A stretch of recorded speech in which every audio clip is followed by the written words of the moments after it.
everything should look good here. All right. Looks good all around. How's the weekend been for you? Very good. Yeah. Good. Yeah. The weather is awesome. So I've been out, took a long hike today. Oh, that's so great. It was, Fantastic. Oh yeah, I've done some good ones lately. So the weather is absolutely good. This is the weather everybody wants to move to California when it looks like this. This is from the tourist brochures, so to speak. Flowers everywhere. It's a gorgeous 76 degrees, and yeah. Cool. This is the reason people want to live here.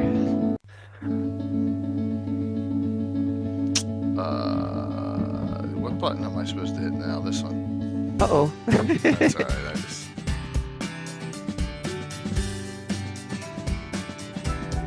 I got put through the ringer a lot last night. I don't know if you caught any of it or were out or whatever. Oh my gosh. I was on a little bit at first, and then I got distracted Oh my away God. from it. So, Those yep. ladies are crazy. Yeah. It was fun though.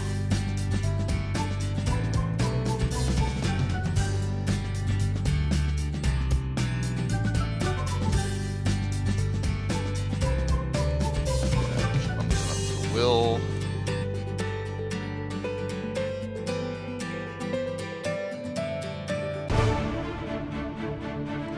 What's up, Curtis? You're first in chat tonight, man. Hello. Yep.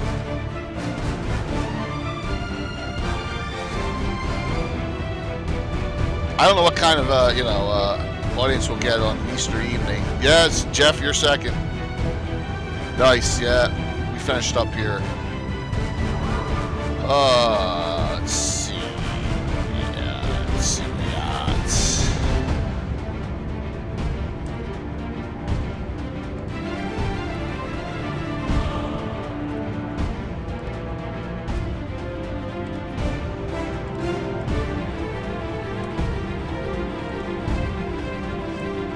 Hey, Caesar. Hope everyone's doing well tonight. Curtis, you're gonna get that anyway because it's easier just to press one button than erase it. Same thing with Caesar. Maybe I don't know. I'm rolling through here.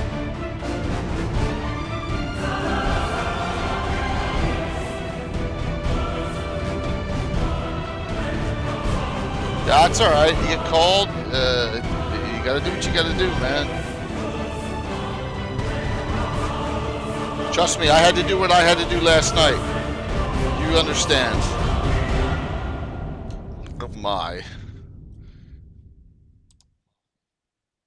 It's good. It's a real good one. Let me hit this. Yeah, I hear a little bit of a feedback. I got sound on my laptop there. Took it off. Uh-oh. That's all right. Just had to press one button. We're good.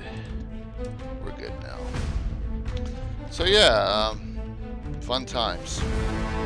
Fun times are coming.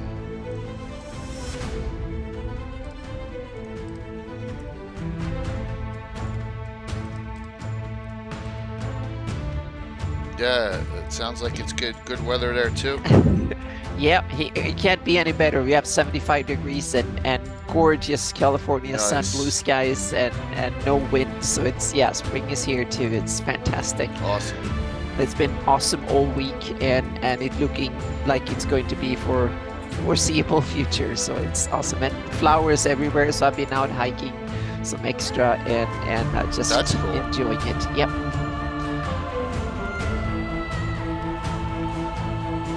Spring is here. Yay! I did it across the freeway. There's a new neighborhood, and they built what I thought was a nice little four-mile hike around there, the neighborhood. But it was, the first mile was 45 degrees up, and then it was up and down for 2 miles, and then it was 45 degrees down. I almost tumbled down, almost missed my climb check on the way down. It was way worse than I thought. Those hills don't look that impressive until you're there. Until you start climbing them, right? Yeah, then you realize they're 1,000 feet or 1,500 or about 2,000 feet high, but 45 degrees climb, so it's kind of the whole way up. That was kind of kind of tricky. So I didn't bring my cameras, which was bad because there were a lot of raptors, both hawks and eagles up there. So I realized I need to take my camera gear and go up there and sit and camp out there for a day in the future, because it's gorgeous up there with the flowers everywhere. So That's cool. Yeah, it's fantastic this time of year. It's so gorgeous. Yeah. I keep on looking up just to make sure we don't have a real sighting yet. Yeah. It's only 6:50, right? Yes, yeah, so. Yeah, so it's 10 minutes too. So yeah, 11 to be. Good. So he has some time. Yeah. I should go in and refill my water bottle just Please in case. do. I got my coffee and my water here, so I'm mentally sound. Do I have the wrong ad up again for Troll Lord? I probably do. Yes, you still got it. So that was me. That's me. I'm flipping through there. I'm sorry. I just yep. Oh my gosh. Yep. I'll have this on for 5 seconds. I keep on forgetting to switch this. 4, 3, 2. The Troll Lord Games one. He's got to give me a new one. I got the structure board on all the other ones, but I really need a new ad. So okay, we'll switch that. Boom. I'm doing good. I'm exhausted. Like last night. I don't know if anyone watched last night, but that was crazy. Those ladies are out of control, which is fun. I mean, it was a blast. Turn that sound down on that one. So I'm doing great. I got no complaints. Good to hear. Yeah. Nothing. No complaints at all. No, I can't have any complaints today either, so I even done sent some emails. It's still louder? Yeah, this is the one that pops up there so loud. There we go. Chuck giving you any new videos yet? No, I skipped right through it. Here comes Will. It's still Yeah, Christmas. I skipped right through it. I was like, boom, right through. So no, not Christmas anymore, so yeah. It's some fun. Yes, not. Hello. Will. Hey, happy What? Easter. Happy Oh, Easter. yeah, to happy you. Easter to you too. Welcome. Thanks. Welcome. How's everybody doing? Good, good. good, Yeah, good. I love your Slugger. background. What kind of cool? Where's that coming from? Well, watch if I move my head as I move it the other way. Slurred There's, salt. there's it's less. soft. Yeah. That Awesome. was actually, Soft. that's up from when we were doing Dragonlance. Let's see here. Very cool. Okay.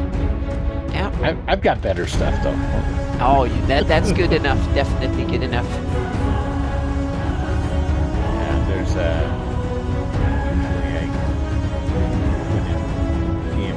There you go. from the cartoon.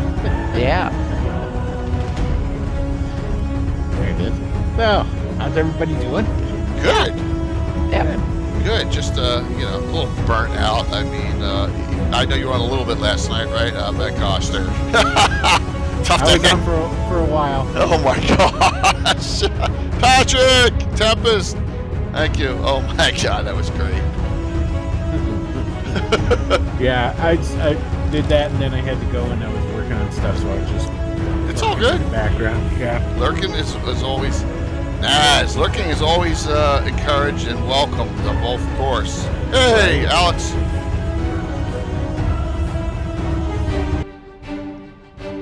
Tonight, we're going to go back to our Greyhawk campaign development, which is a generalization term. Hey, Taryn. And just let's talk DMs, quirks, and tricks of the trade. Now, if I say tricks of the trade, that's I guess that's canned by Steven Chenault's one show on Tuesdays. But I think we can We can steal that Well, from borrow him a it. little bit. we have quirks too. Borrow it. Borrow, steal. And let me text the ever mysterious just to see when he never responded to me. I bet you he doesn't know the last second. Yeah, he texted me Oh, good. yesterday. No, not today. Hey, I'll see you there. He texted me like yesterday. Goes, hey, I'll see you on maybe. Right. Oh, I was like, all right, cool. You know what? And while I have this up, and while I don't have the people live, well in chat. Like, I mean, so let me just do this now. Get the giveaway going so that I don't forget. There we go. That's up. Plus, also, if you're not a follower, please, I'm 14 away from the big 10K. It's so close, I can taste it. It's Still like, 14, huh? 14. But then That's again, that's almost worth alt accounts. yeah. The only problem is this. Will. I'll get over, and then they'll delete a bunch of accounts, and I'll be back at 9970 or something. It's going to happen. I know it. It's happened twice already. Gotten close. I was going to say purge. Yeah. Yeah, they do regular purges. Yeah, they're purging more and more often now, but that's okay. I don't mind. I think doing they do accounts. especially regular ones when you're in the 999. Yeah, they're looking out for me. They're punishing me on constant purpose. Purge. Then they check every single one perfect. Keep you down. Yes. DM's crushing fist on me. So good evening, everyone. Finishing up this week with a nice Gabbin, art number 242. With me and my special guest, as usual, my partner in crime, Anna B. Meyer. Hello. And the legendary William Henry Dvorak. You may know him as Giant Stomp. You may know him from CS. I almost said Carlos's company, Wicked Studios. Yes. Hey, Carlos. Sure, baby. Just contact me. Me and you, man. Yeah, that's a good collab. Yep. Got Will coming on for a bit here. Oh, look at that! Thank you. 13. Dun dun dun dun dun dun dun. Oh my gosh. You're getting there. So there. close. It's getting closer and closer. So tonight we always do a lot of these like amorphous topics. And as Rich Steolia says, your filler shows. Well, okay, so what? I mean, I can't have Rob Kuntz on every weekend now. You know what I'm saying? So, but these are good. These are good topics for discussion because they transcend. I wouldn't even call this a filler show. I would just call this spreading a topic. Mm-hmm. You know, I agree. Yeah, this is a great topic because this transcends all editions. Correct. You know, and that's a real good thing. And hopefully we give you some ideas, whether it is for me as a streamer, how to speed up your combat is like something I like to work on, right? Because if combat drags, two things. If you're good at streaming quickly, then you're good at DMing at a convention quickly. And that's a huge thing. You may go late on your own stream. If you go late at a con, you're gonna hear it. From multiple people. Right, because that table is gonna be taken, needed to be, and Curtis understands that. And you need to, typical condescending soul from Rich, but that's where I want to go. But Anna's got some stuff up already on our Meyerhawk house rules, and Will, I know you'll bring some stuff to the table. So raise the damage and kill the characters quicker. Ooh, there you go. Yes, or make an attempt at that. For me, I like the challenge. Someone in here who's not on right now, a regular in the community, said to me on Thursday night, "I haven't seen you kill a character in a while." Okay, well, that's not what the game's about. Yeah, I was going to say, it's not a goal. Yeah. It's a bonus, a perk, but it's definitely not a goal. Yeah, absolutely. It's something that should happen infrequently, so to speak. Then it's kind of, it should be enough that, like you go and see a movie. If you haven't seen a movie or read a book in forever, when any of the characters die, you kind of feel safe. It should happen enough that you feel kind of that it can happen almost at any time, so to speak. Yeah. But with the system you're playing, two things change. Whether it's multiple death saves, or whether it's you're in the negatives, -7, -8, and then you get your wounds bound, or whether it's a person saving them with special hero points on the stream. And you should have been dead. I mean, you gotta take that. That's one of my design. One of my goals to overhaul in my house rules. So we will get to that later, so to speak. Because that's cool. One of my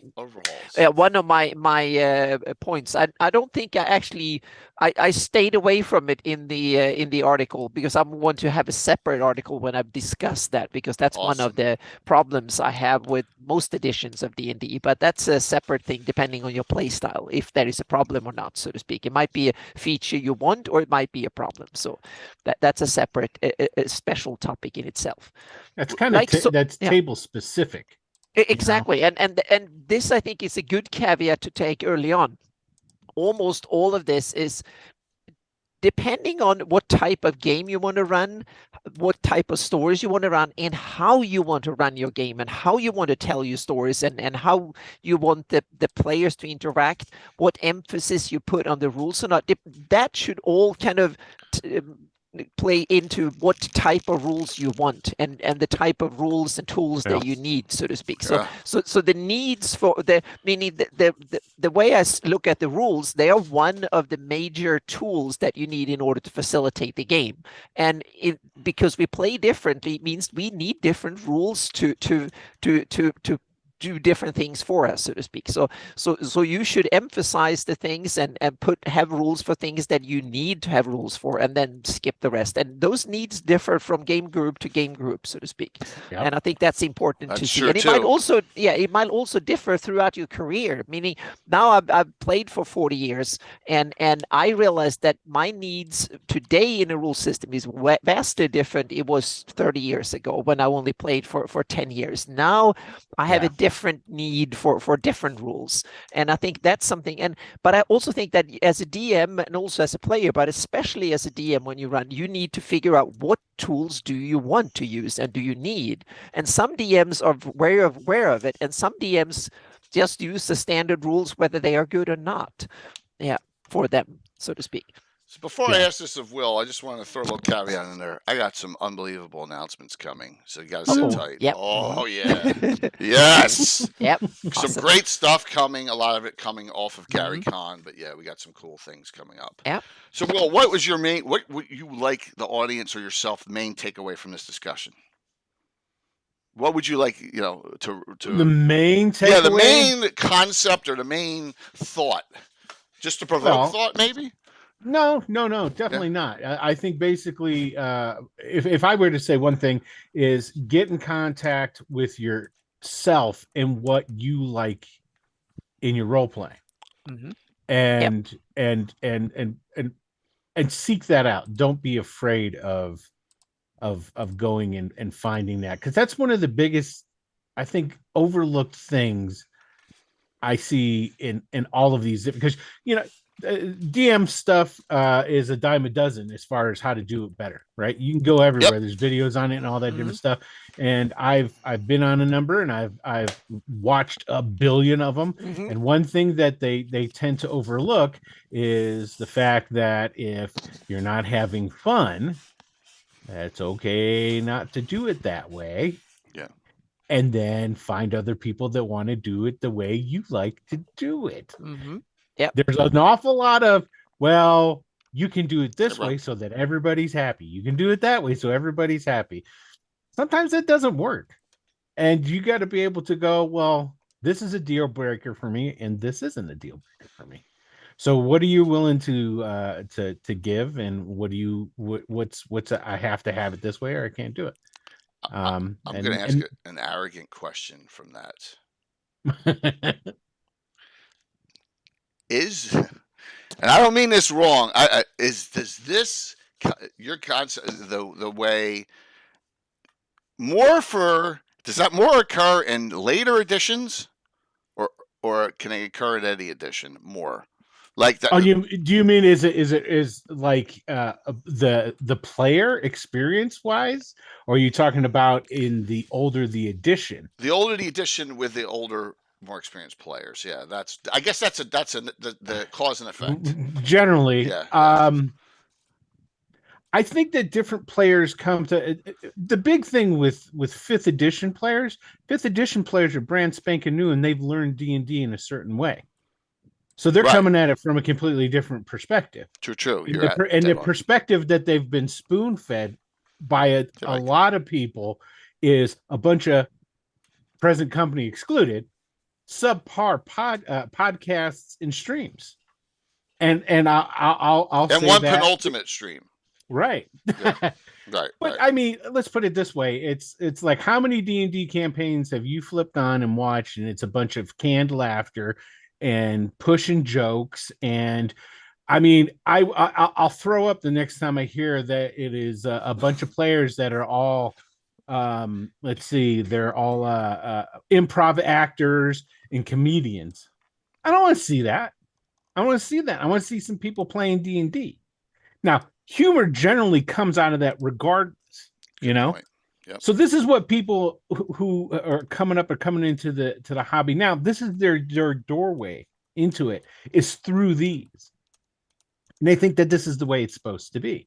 Now, sure, it can be, but that's not the only way it is. Right. You know, that's a good point. And you can have different ways of playing the game, and you have to go out and experience that and play different games and play with different people and get to know and understand what you want. Because how many, just look at it this way, how many people have probably started playing Dungeons and Dragons through 5th edition who don't like overly humorous stuff and said, this isn't for me, and turned away from the hobby?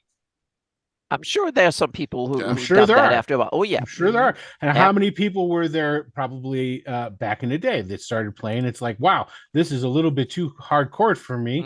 I like to have a character and have some story, and and they didn't play. Yeah, there were too many player tables, and you needed a degree in probable statistics or probability in order to figure it out. Yep. And so, and that's what I mean by when figuring out what you like and going after that. Yep. And don't feel bad about doing it. There's so many different things out there where I see DMs getting like lashed for, well, if your characters aren't having a good time, then you need to focus more in on the characters and blah, blah. Well, what if that's not my DM style? What if I as a DM don't enjoy that? Well, I'm not going to run that. Right. Yeah. I got to have a good time too. Everyone knows that I run my Thursday night game a little differently than I run my special events on Saturdays. Right? I mean, it just is the way it is. Yeah. Because but that's also normal. You right. played with your buddies for 40 years, over 40 years now. So you can do things differently simply because you know each other, and you're also in person around the table, and that's also a bit different from having people across a Zoom call, so to speak. Right. So those are two things that I think you should, just like when you play with strangers at a convention, you have to rein in yourself a little bit more than if you play with people you played with 30 years that you also know outside of gaming, so you know their personal situation, you know where their limits are and the quirks and stuff like that, so you can use that to your advantage in order to have fun. You can't do that with strangers where you don't know their quirks and likes and dislikes the same way you do with your best friends. Let's bring up two things here that Mike just brought up. And Mike, you're welcome. Mike, you're welcome. You missed Wednesday. You're welcome to hop on, man. Yeah, if you want to, please hop on. Hey, Mike. So he brought up two great points. I don't know, changing game groups is a luxury. In person, especially, I agree 100%. I feel like I hit the lottery in meeting good gamer friends. Yes. So, well, thank you, Dirty Dwarf. Really appreciate that compliment. That's true. Yeah. But I'll tell you what. Nowadays, now granted, I would play in person before I would play over Zoom or through the internet. But I'll still do the internet. I gotta get my fix. So I'll do it. That it is so easy to go out and find a group nowadays. Yeah, now it's a lot. And here's the thing. Here's the thing too. If you really want to play in person too, guess what? It's easier now than it's ever been to find in-person groups too. So you can do it. It's depending on where you live, though. That's true. True. I mean, everybody's going to have some sort of difficulties that come into it. Don't get me wrong. I'm not. But it's easier than it used to be. It's way easier now. Oh yeah. And I remember before the group that I've been playing with on Sundays now for the past 6 years. 7 years. I think we're 7 years now. I went through, I don't know, 6 groups before I found them, and that became the permanent fix. Right. Oh, so this group Sunday is the group that you were doing on Wednesdays? No.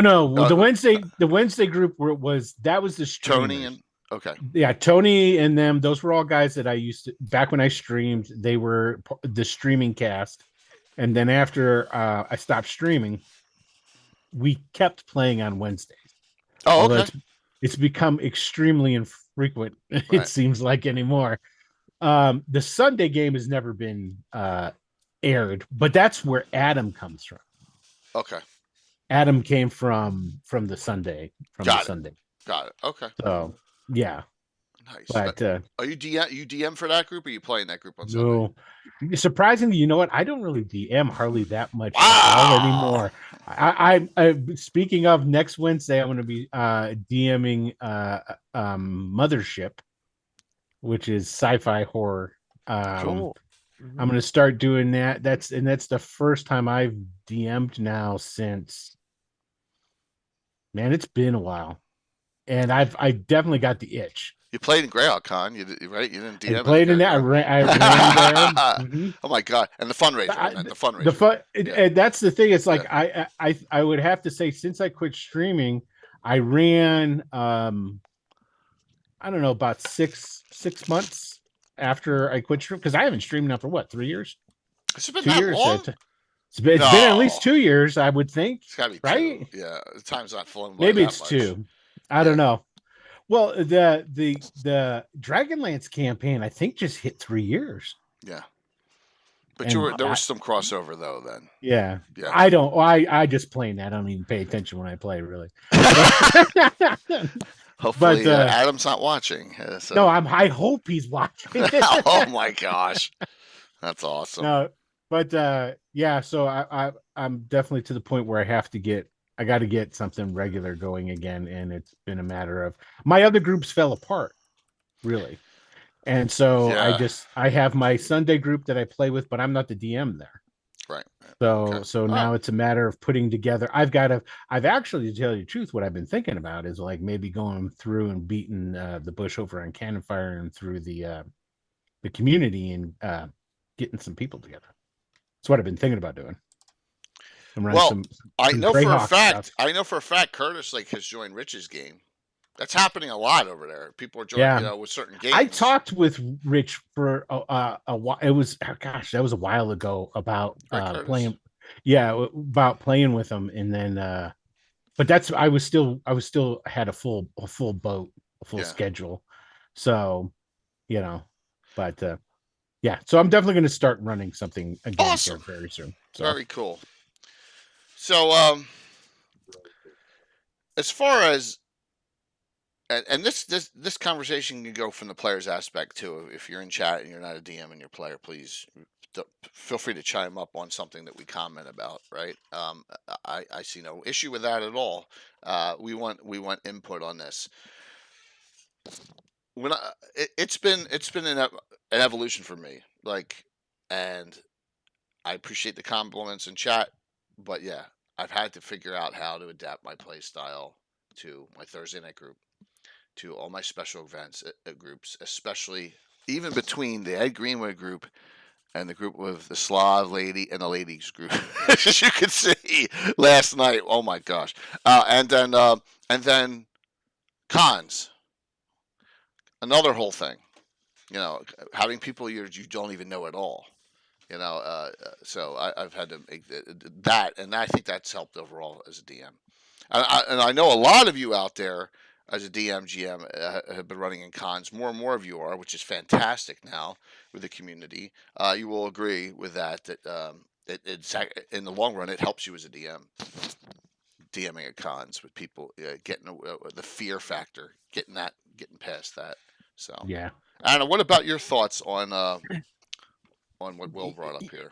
Well, I think it's a lot of really good points, and for me, I'm in that wonderful spot right now where I both run games and play in games. So I play a little bit more. It's like a 60 or 70-30. I play 70% and I run 30%.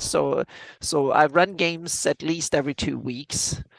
Apart from when I went to GaryCon, then it was only play and no run, so to speak. So next weekend I will run I've run a Shieldlands campaign now, roughly up to, what is it, 46, 47 sessions now over the past couple of years. And so, but I want to, my problem in my DMing is mainly that I used to dig deep into a campaign that lasts a decade or so, and it gets overwhelmingly deep, so to speak. And the I love to have these kind of long-term goals, and we play through some months or maybe a year in my game world, basically minute by minute for a whole year. Oh my over gosh. a decade. Oh yeah, it's getting deep, and That's it's all the insane. machinations, political implications, and all that stuff, really deep, so to speak, lore rich in one area, so to speak. We basically do a world simulation of a year spread out over 5 years or something like that. That's a typical campaign, my style. I want to change that for two reasons. First of all, I don't want to have to map and basically who lives in every house in a huge area for years. That is it's You don't it's want to kind of Leonard it? Come on. exactly. It's getting a little bit tedious in that sense. And I also get well, it's only a few players. I want to wrap it up. So my goal when this campaign ends in 6 months or a year, I want to start doing mini campaigns that are 5, maybe 10 session at tops, but are usually like not one shots, but 3. My goal is to have them on average 5 sessions long, and simply have pre-gens, have a bunch of pre-gens and say, this is the mission, this is the backstory, these are the pre-gens. Anyone who's interested in that story and the pre-gens can pick a pre-gen, say, I want to be in the game. And then we run the games for either we run them intensely, we can run them over 3 weeks, once or twice a week, over just 1 week or 2 weeks, and then we'd be done with it. Or something like that. And then take a little pause, a month or so, and then I run another mini campaign or something, because that way I can get more people to play with me, and the investment is not that enormous. The drawback with it is that people who love character advancement, they will not be that much. You might level up once or twice, and that will be it, so to speak. So those things will be de-emphasized, but I want them to be deep, but not that long. So the character will come with a backstory. This is your position, your job, what the character's doing, and this is what the character can do. And then you go on some sort of mission or something that lasts, or it might be offensive or defensive, or might just drop you there, and shit just happens and you have to solve it. That might be. So one will be very different from another, but it will be a way for me. And I also want to do it for another reason. I want to battle test my house rules. So I might want to have them very different in order to. That was one of my questions. Why? Yeah. Why? So I want to play test. So let's say I want to have, in this one, I want to have a lot of fighting. So I want to test the mid to high level combat scenario. So I want to pitch in a bunch of pre-gen 12 level pre-gens with a lot of combat feats and special abilities and stuff, and battle test that. Or another one, I want to have divine magic tested. So there will be a mission with clerics and priests and druids and paladins, whatever, and stuff like that. So I might focus them on different parts of the rule set. Will be one of the missions to do it, so to speak, and then see if they survive, so to speak. Of course I will do some small technical ones, but I want to play test certain parts of it, and also like racial backgrounds and stuff. I will not use the term race, but culture and ancestries and stuff like that too. So yeah. Right. So that will be some of the things I'm looking into do. Yeah. So I bet you Will has a question for you, and yeah. So. It's not a question, but I'm starting to Dice Legends. Something that I started doing back when I was streaming, and it came out of the Wednesday show. What I started doing, well, actually, the germ of it started in Return to the Bandit Kingdoms, which is where I really started doing, where I would go through and I would have the players play NPCs for a couple of sessions. Yeah. I would pick them and go in, and I'd have them play something, and then that would set up some events that were coming later on. And then I was like, I kind of like that changing things up. So when I was on Wednesdays, what I was doing is I started shortening the campaign. Yep. And what I did is I took the campaign, I shortened them down, and then we would move to another rule set. We would play another campaign, and then we would come back. And this makes me think it would work perfect with like how Jay does his world. All these different characters and all these different adventuring groups. When you come back, You don't have to come back to the exact same characters. It could be somebody else that was in and moving around, and basically take breaks and come back and forth, and then it's like seasons on a TV show. Mm-hmm. You watch Exactly. you watch Bad your TV show. Yeah, you watch the season, and then it's over, and then you got to go and watch some other TV shows until Right. the next season comes out, Mhm. and Yep. then you see where the story picks up and goes I along agree Yeah. 100%. from Yeah, there. and I think you 100%. pointed out a good thing, Will, when that I'm also thinking of, meaning my players will basically play NPCs. The pre-gens will be NPCs in my campaign going forward, so they can kind of, they will kind of enrich the NPCs by playing with them, so to speak, and having fun and tying more stories into them and giving them desires and goals and Right. accomplishments and stuff. Yeah. So Well, the original modules all had, well, Mhm. not all of them, but damn near all of them. Oh You yeah, know, but they had they had- Otis and Byrne and Rufus and Right? Jeru, Yeah. the druid from Hamlet and stuff yeah, like that. So and yeah, fucking mhm. Hardy Peak. Yeah, exactly. Yeah. Yep. Mm-hmm. Gleep And Warp. and then those guys come in, and you take those guys, right, and then they become more fleshed out NPCs or player characters Yeah. Mhm. within your world and Yep. whatnot. Mm-hmm. One of these days, I'm going to do that. I want to compile all those guys and then stat Yep. them all out. Mm-hmm. I think that would be a lot of fun to do. Yep. So that's Poor my Brother Smith, my yeah. practical goal in how I want to run my game sessions and stuff in the future. Shorter campaigns, so to speak, and kind of and have pre-gens made, so they will be. So, You can so definitely they will, focus in more with mhm. that. They will be very story. They will have a function there, so to speak. I will try to have diverse, so there will not be only like shield and fighters and nothing else, so to speak. But they will have a purpose and a background and stuff that ties into that what's happening and where we start, so to speak. I gotta say though, like when you go like the all dwarf campaign, Yeah. or the Yeah, all half.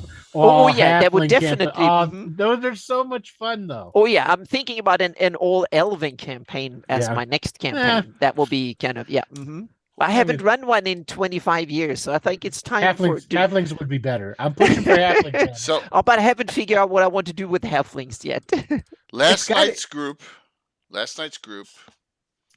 got a new name, which is really not good. But right, Rob, it's yeah, DD, whatever. I don't know. No humans, a gnome, 2 dwarves, a gray elf, and 3 half elves. That's actually really common in 5e. Yep. Yeah. Yep. Which- Not in my game though. Yeah. It's not. It's not. So, yeah. All DFCC. Yeah. Oh my gosh, just crazy. What does that stand for? You don't want a double-fisted comeliness checkers. Because every time there was a baddie, That makes sense. Yeah. 2 fists for rolling dice. 2 fists for swinging weapons. They're all 2-fisted fighters. Or Bones is drinking 2-fisted during the game all the time. There you go. So yeah, which is hey, darling. Speaking of Phil Mafani, who always comes out on top, literally. Every time we have this group, I thought he was going to be not scoring, and he still did. It's just crazy. So, but it's a lot of fun. So here's Anna. My question's going back to you on your thing is now I know why. Are these adventures, as Will said, going to be registered into your overall Greyhawk campaign and affect the world? Yep, Well, that's definitely. great. Yep, that's one awesome. of the Thank you, key 20 sides. points that I want. And so basically, the players will play things that will be NPCs, that will be named creatures that will Right. appear in. And of course, I want to have more pre-gens, a few more than the players, so there will be a little bit of variety to choose from, so to speak. But I want to tie it in so all the characters that will be playing will be ones that have already a stake in the game, so to speak. That they will have a backstory and a place and a job or something like that, either formal or informal, so to speak, or a purpose, so to speak, in the campaign. So that is something I want to emphasize a little bit. Very cool. Have you tried Chat GPT to generate NPC? No, John, if you don't know, my game, I've been DMing for 43 years. My campaign since 1980. Man, I can just NPCs are easy. for me. Yeah, I've tested I Chat pull them through. GPT. I've actually just for fun I put in plots for Shieldland's campaign, and I was surprised. Chat Yeah, GPT it's knew. pretty good. Oh yeah, I was kind of blown away. It was cool, and then I used it for technical stuff. I asked now when I'm learning QGIS, I asked ChatGPT, can you give me a script for an ortho projection, blah blah blah, and stuff like that. And damn, it's good. Things come out there, and it can teach you things. So stuff like that aren't real world lore, so to speak, meaning it's not the real world facts, that because they can screw that up. But in a fantasy world, if you just want an interesting plot, you can ask ChatGPT and it can come up with something. Or you can just ask it for a stat block example, and damn, they're good stat blocks that just popped out. So I've definitely used it tested it for inspiration, and yeah, it could. I can see tools like that having being useful tools in the future. Yep. They're great primers. Yes, So exactly. Essentially, what you do, because the improvements that they've made on it has allowed you to be able to change and add on to previous stuff that was done. So what it is you can ask for an idea. It'll spit something out at you, and you go, "Well, that kind of sucks, but these 2 points are pretty good." And then you go, "Okay, I want you to take the 2 things and blah blah blah and do this change," and it gets your brain thinking and building it, and then it's just making it quicker and easier for you to do. Yeah, if you have like a situation, you can tell it in a few sentences what the current situation in your campaign is, and then you can ask it for ideas of where to take the story next.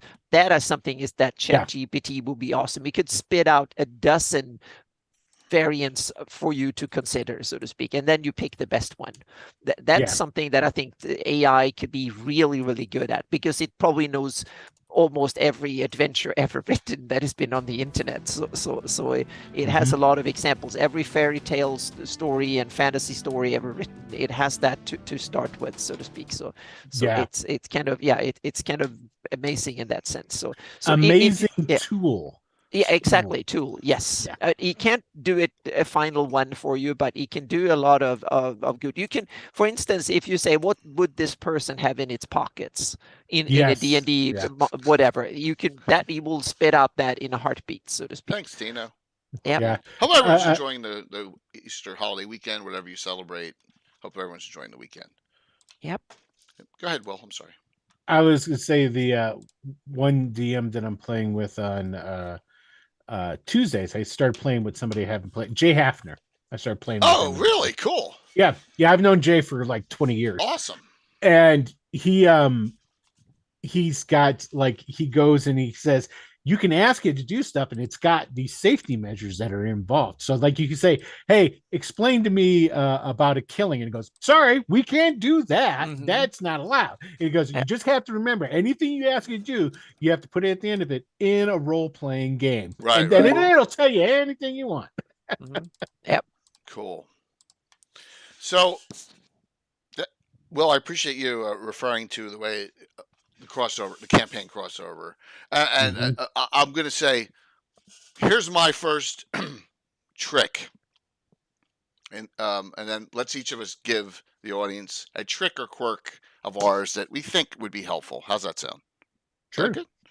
Mine is never throw away a story, a character, never finish. I think it's lost on a lot of newer DMs, and it's just because they're newer DMs that when you run an adventure path, it's not a campaign, everyone's an adventure path. Whatever it is, Tyranny of Dragons, from beginning to end, those characters still exist in your world. Keep them there. That breathes life into the community, whether they're hiring other characters, whether they're just advisors, or whether they turn into bad guys and their antitheses. Use them to your advantage, and that's how my campaign's grown over the 43 years. Do not throw away or do not retire. Characters can die. Player characters may say, I don't want to play this character anymore. Well, I'm going to take him over as an NPC. He or she is an NPC. Yep. I mean, that's my bit of advice, my trick. And save everything that you put in. If you develop the village, save that information. You might, even if the players don't go there, they might simply say, we skip that and write straight past it or go in a different direction. You never know when you can, that might be useful. So always, if you just sit on it for a while, because the stuff that you develop has really good shelf life. It might even get better over time, so to speak, because the more you feel like you have extra stuff ready to go, so to speak, that's the stuff. So to have 10 villages developed that the players haven't visited yet, that's a resource that could really be worth something, because then you can spit out a cool NPC, a cool new little inn, and have named NPCs. You have little intrigues and stuff like that all lined up. That is worth a lot of good game time, could be saved that way later on. So save all the prep. Exactly, save all the prep. You know, all that prep that you did that they just turned and went the other way and you didn't get to use, save that. Put in a folder. But don't fall into my trap, because all my prep is basically exactly. I work That's with everything of mine. But almost everything that I do is geography located. So if I develop that village, I'm not going to take that village and put it somewhere else. I'm going to keep that village there. And if they go somewhere else, that means that I have to develop a new village. So don't follow that advice if you want to skimp on prep time, so to speak. But that's how I do it, simply because I'm too anal about it or something. But that's how I do it. Yeah. Well, like I said, all of our styles, all three of our styles up here are different, and there are no two styles that are the same. Let's be honest. Yeah, and it's what you emphasize different parts of the gaming experience, and so to speak, that because we all have to sacrifice something or emphasize something else, so to speak, in order to make our games interesting, and that's just be aware of what you skimp on and what you emphasize. So you do that deliberately, and you play to your strengths, so to speak. Sorry to hear that about that, Pat 66. Wow, yeah. Because those notes are irreplaceable, Yeah, they are. Yeah. Back then, you can't digitize it. That's the OCR software sucked. I've digitized all my old stuff, and I'm putting it in now. That's one of my projects, is to take the old stuff and put it in my new tool that I use for my campaign notes and stuff. And it's a huge work, but it's kind of fun, because I find old stuff that why the heck did I do this? And I also find good stuff that that was so cool, I forgot about that part. So that's it's really good to go through your old notes and structure them a little bit if you have time. Awesome. All right. Well, what do you got? What kind of trick do you got, or quirk? This is something I do, and I if you can learn to do this, and I think you do this too, Jay, is learn to riff off your players. Oh yeah. Mm-hmm. Your players are going to telegraph a lot of information to you. Yep. Yeah. If you are, it's second nature to me, but I think probably one of the reasons for that is because I've developed such an improvisational type of DM style, and that I'm looking for the information from the players and from the game more than checking what I've written down. Like my notes when I get ready for a game are a bunch of bullet points. And then, so what I do is the players will ask questions about different things. Say, for example, they're doing some sort of heist, and there's a wagon involved, some sort of like an armored car sort of thing. And you can say, you're describing a situation where it's driving down the street and so forth, and they are there's guards, and you explain it to them, tell them that there's guards on the wagon, what have you, and then they're gonna, well, what type of guards? And it's like, well, there's something different about them. And then you just start asking a bunch of open-ended questions. It's along the lines of, you guys remember those one guys that kicked your ass really bad that one time? It's like, oh, you mean those monks or whatever? It's like, and I could be just pulling something out of the air or something along those lines, because they have a similar kind of way of like that about them. Or if they say, like, that a particular character doesn't like a particular type of class or a particular type of race and something along those lines, and you can just riff off of that and then take that information and bring it into your game and you use it. More often than not, things that I got that got woven into the campaigns and became big things were all came off of exclamations that were made by Players come up with more fun story plots or like devious things that they by far. yeah, exactly. So I've had villains that I just introduced, and the players they become hold these conspiracies. I was like, that's a good idea. I'm going to steal that one.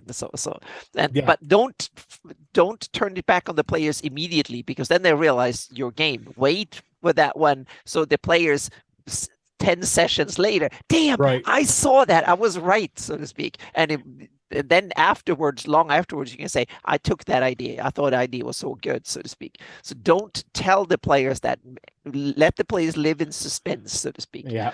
Yeah. I have a good so back when we were doing Tales of a Savage Land, so this is years ago now, and we were using the Savage World system for it. And Tony, his character, which was like a schlicko car salesman, roguish thief, he was looking at horses, and he had like an equestrian like background and so forth, right? And he was trying to gauge which horse he was going to steal would be worth the most money. Okay. And so, and basically he's rolling to determine what the horse's value is. And so, and there's like a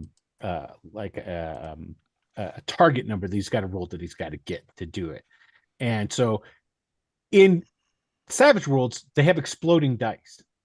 Okay. And so, and I forget whatever the die type he was rolling. So he literally, when he saw one horse, he literally had 10 explosions in a row. It was nuts. And so that horse, what I did was like 10 explosions, trying to figure out what, and it's like the horse turns around and looks at you, and for a moment you could feel the majesticness of this horse, and you've seen through the shadow that it is encapsulated itself in, and you can sense its divinity. It was a horse god, and this was all all off the cuff, all off the rip. And then that horse god came back later in the campaign during the big battle to help them out, and brought a whole bunch of horses that they could all ride with to get from point A to point B. Yeah, that's a great way of take that little moment and run with. But we have one great question from Janitor Prime that I think we need to and that, have you written a story or plot bible to keep your campaign cohesive? And this I think is a really, really good question, depending on your playstyle. But there are different ways of doing that. Some DMs, I'm sure they write cool story plots and plot lines and stuff, and then have the players following it. It's probably great for convention games and some stream games and games where you want the story needs to be running 4 hours or 16 hours, whatever it is, and you need to come to the end. The way I do it is that I don't develop the story or the plot line at all. What I do, I develop the area. So I know what the area looks like, I know who lives there, and I know what their motivations and resources are. And that's it. And then I let the players, meaning players, loose and have their characters run into the area, and it's very sandboxy. Yeah, pure sandbox. And you can decide, you can either run a railroad game completely and do that wonderfully. I played in some games that are pure railroad, and it was fantastic. Or you can have a pure sandbox, or you can have somewhere in between. But I think, and the way you should plan is depending on how you want to run the game. If you run a railroad game where you have an epic story, you have the locations and stuff, then you need to plot it out and start thinking about it that way. And for certain games, that's almost a necessity because you need to script it a bit for time. And if you have cool setups with miniatures and terrain, you need to make sure that the players characters go to that area and stuff. So there, but if you run a pure sandboxy game, then that's not the type of planning you want to do. Then you want to plan an area, and you want to have NPCs with deep motivations and stuff, so you know how to play them off whatever crazy stuff the players come up with for the characters to do. So think about the style, what the goal is, what type of game you want to run, and then prep accordingly, so to speak, so you can deliver that experience for the players according to the play style and the environment you want to play in. Yes, I do. I take it one step further. Yeah. And the thing that I'm putting into there is I've got the bad guys and the other people's goals. Mm-hmm. Yep. And I have them going and doing their goals. Yeah. Oh, exactly. That's the motivation. Yes. And I put that on the timeline. Yeah, same here. So the players have to do certain things within a certain timeline, and if not, that something else will happen here or there. When I was running, it was why do I want to say Radix? The Cavick's Cove. Did you run that? No, I ran the not Bandit Kingdoms. It wasn't Bandit Kingdoms. It was North Erdey. North Province. Bone March. The Bone March. Spinecast. I had to go. I had to go through my mental image of the map there. Thank you. All right. So when I was running my Bone March campaign, which was essentially I took some of the adventures out of the Essentials kit, D&D's box set, and they have this. There's this town, and I put it in the Bone March. It was a new village of Neural was setting up different villages along the rivers, and this was a village along the Harp River, and they were building it into like a fortified town and stuff. They're trying to fortify the area, what have you. So the characters went there, and their whole job to go there was to go there and work for the mayor, and the mayor had like all kinds of jobs to help put down different stuff. But they weren't the only adventuring party. Yeah. There was them, and then there was their competitor group. And the competitor group was, I used all the characters from out of the old D&D cartoon strips. Oh, you did like in the movie. Books. You did like what they did in the movie. Not the ones from the cartoon show, but they were from D&D in the Marvel Comics and DC Comics had one-page cartoons. Gotcha. That they had, and they had reoccurring characters in them, and I used those guys as the adventuring party. So essentially what it is, there's a big old bulletin board with all these jobs on it. They would go up, you pull a job, you go do it, you come back, you get paid. Pretty simple. Yeah. So they worked out a deal with basically the town had to have somebody there helping protect it. So one group would go out and do something at a time while the other group would stay and protect the town. So the players come back, right? And they cash in, and they get refitted, and it was their turn. But they didn't stay.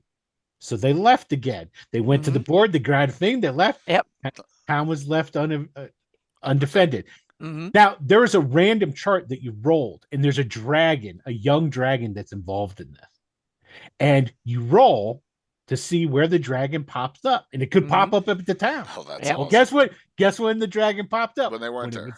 When they weren't there, and it was their turn, and the whole town was like turned against them, and they're like, "You guys are just nothing but money grubbers," and blah blah blah. That's perfect. Yep. And then the other adventuring group was like everybody was like giving them free drinks and what have you, and it's like, well, hey, it was your turn. I don't know what you're leaving for. Yep. I also that's a great way of doing it. Another way that I do is that I set up the other factions that are either with or against the party, so to speak, and I let the players roll to see how they advance up and down, what they do. So the players, if I use is one of the villains, for instance, and if they roll and I roll a 20, that means that I use makes advances, so to speak, and he finds something out, he makes bold move and stuff like that. So the players can kind of realize that, I use rolled a 20, he's coming somewhere, and it makes it so interesting. Or our faction is like, we only rolled a 1, meaning we're in trouble now, and our use goes ahead. So it's like a leaderboard thing, so they can see where they are on the leaderboard, so they can expect good or bad things to come that way, and it's kind of fun. So yeah, that's good. So it's great. It's great points of all the different and interactive, timelines and and random things that can happen and consequence, right? Consequence of the adventuring party, especially as Will's talking about. Another trick I would say is in my game, time's not linear. Okay, and this is what I mean. If I run adventure number 9, I'm up to 996. If I adventure number 990, 991, 992. 992 may be before 990 happened, but it's a different group in a different area. Oh, that's an interesting way of doing it. Just like a Walking Dead episode where wow, they go back. That's absolutely. That's cool. I haven't run parallel more than a few times, and that was one of the tricky bits because one group was ahead of the other one, and I was like, oh god, so now I'm trying to limit myself to only have one group at a time. So yeah, but that's an interesting way of doing it. I have 27, Anna, so I have to kind of do that. Yeah, that's insane. But that's one of the things. When I was, I did something similar to that in the Greyhawk Adventures, Return of the Bandit Kingdoms. There was a part in there where they played, because they were kind of bad guys in that, and I had them play this group of, like, there's paladins, just the goody guys, and those guys went, and their whole job was they were assaulting this evil guy's fortress. Turns out it's Craftus's place. Yes, one of his many places. And the whole thing I was doing is they were going in, and there was a bunch of super badasses in there. It's like, okay, so whatever they don't end up killing or taking out, because there was no way they were going to survive. I pretty much knew they were going to die, but they were setting up what the players were going to be going. They were the players, but what the other group would eventually come and end up fighting against. So essentially what they were going to do is they'll come in there with the regular characters that they have, having played these super high level good guys that went in and got annihilated. And they're going to have in the back of their head, oh, I know it's in here. I know how this goes because we played that adventure, and so, they're all going to be super tempted to play off stuff they don't know. Well, of course I changed it all, It's like, but I took what happened to devise something else and what have you, so that if, the bridge was taken out here, and when they come there, then the stone is gone, but somebody had erected a wooden bridge where that had been, It's like, I think up ahead, there's that lich dude. We're going to have to fight him. Well, that he left, but he put some of his minions in there and sort of thing. So playing off of what they thought they knew and then using it to have similar seeds, but to set the stage. And that happened before the original characters in the timeline got there. Great use. By the way, if a lot of you who are new don't know, this is Will's. Ravensrook, the Black Wing City of Brigands and Bandits.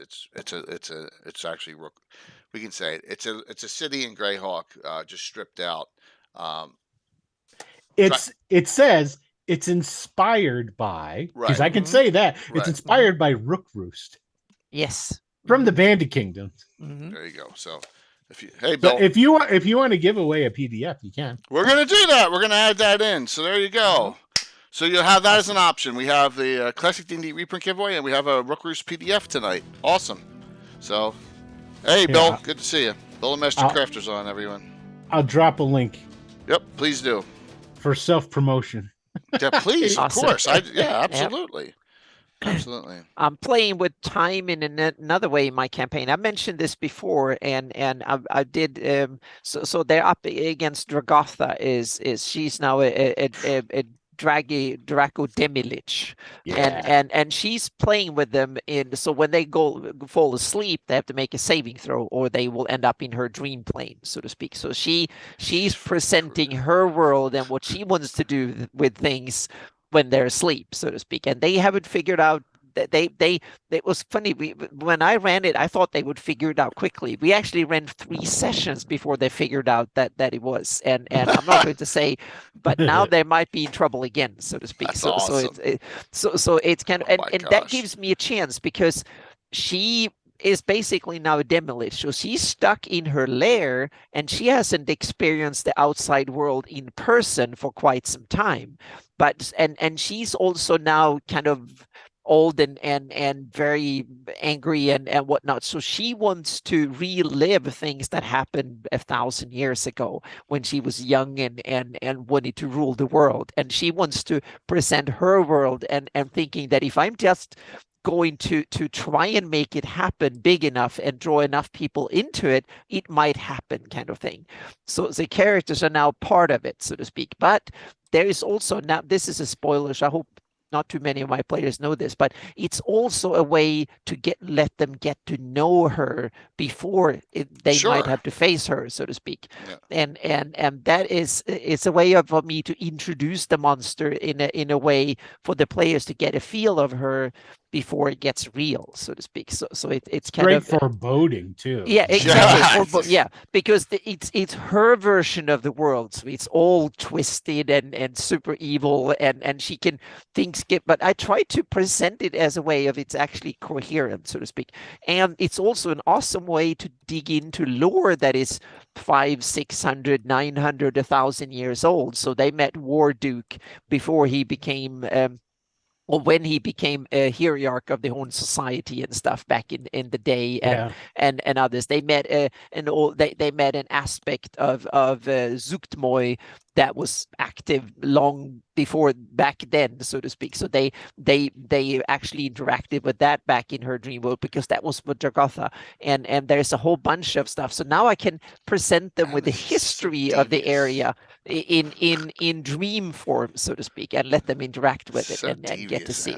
Yep. So it's kind of fun, and I'm not telling the players; they have to figure out when it happens, so to speak. So it's kind of fun. So we have several players. I'm not going to fall asleep. My character's not going to fall asleep.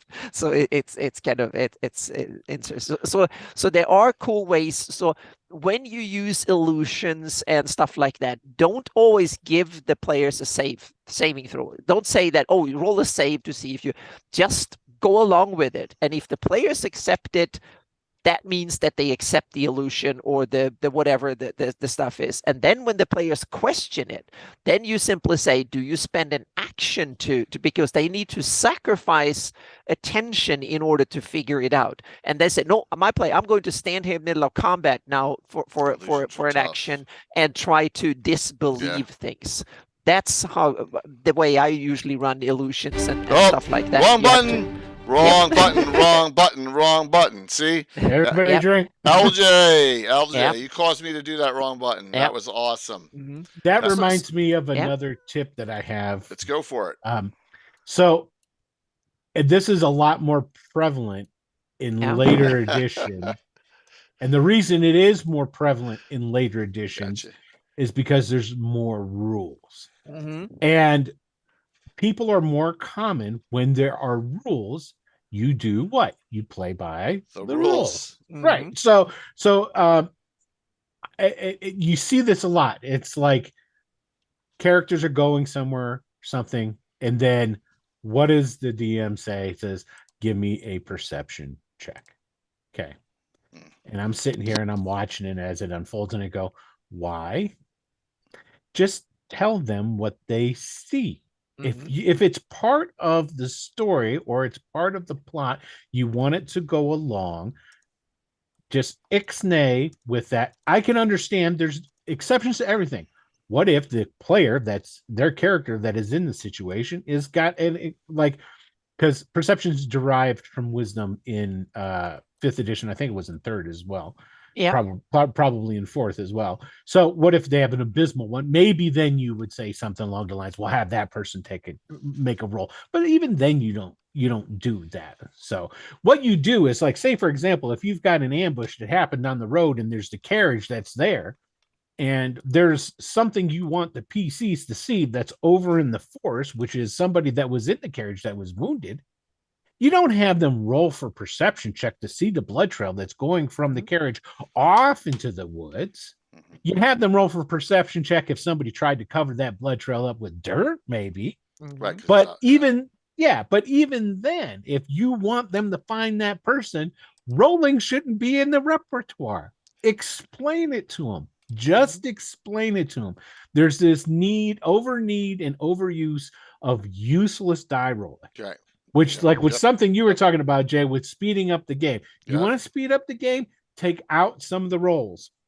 And I'm going to name drop. I think the guy's name is Mulligan, Brandon Lee Mulligan. He's a DM. He's really good. I'm not bashing him as a DM by any means, but I saw this little from DM Shorts. He had a clip talking about this Mulligan guy's got this new rule. It's the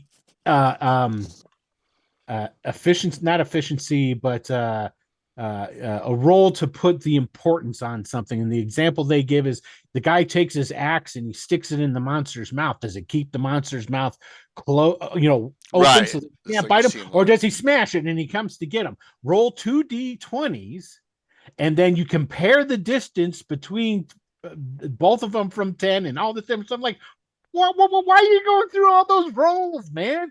Just say what happens. Just put it in the moment. Just talk it through. Think it out. You're relying too much, and now you're making another rule where you got to drop 2 20s down it. I mean, there's plenty of time for rolling plenty of stuff. Absolutely. You don't need all that extra stuff. Just make a ruling and go with it. Yeah.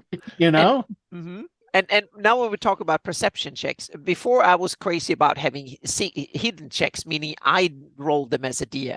I skipped that. I let the players roll all the checks, basically, almost everything, all perceptions, whatever, because I realized something, and this depends on how you want to run the games, but I want the players to know, okay, I rolled like 5.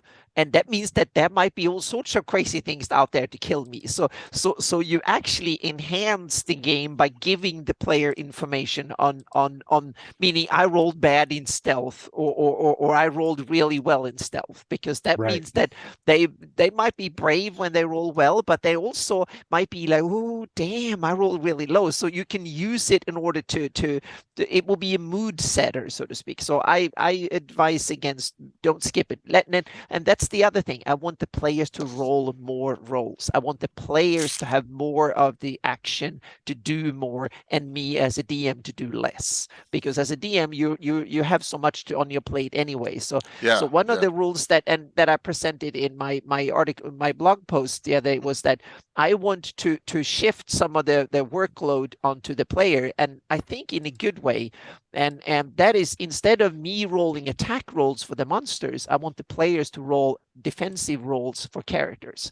The math is the same. It's just that the roll is on the player to defend himself. So if you have a character that has an armor class of 15, that means that you make a D roll of, instead of having 10 plus 5 in armor class making 15, you simply have a D20 plus 5 as your defensive roll. And then the DC you have to overcome, let's say the monster has a plus 3 on its attack roll, that means that you have to overcome a DC of 13. And the math is exactly the same. It's just that instead of me making an attack roll for the monster, the player rolls a defensive roll.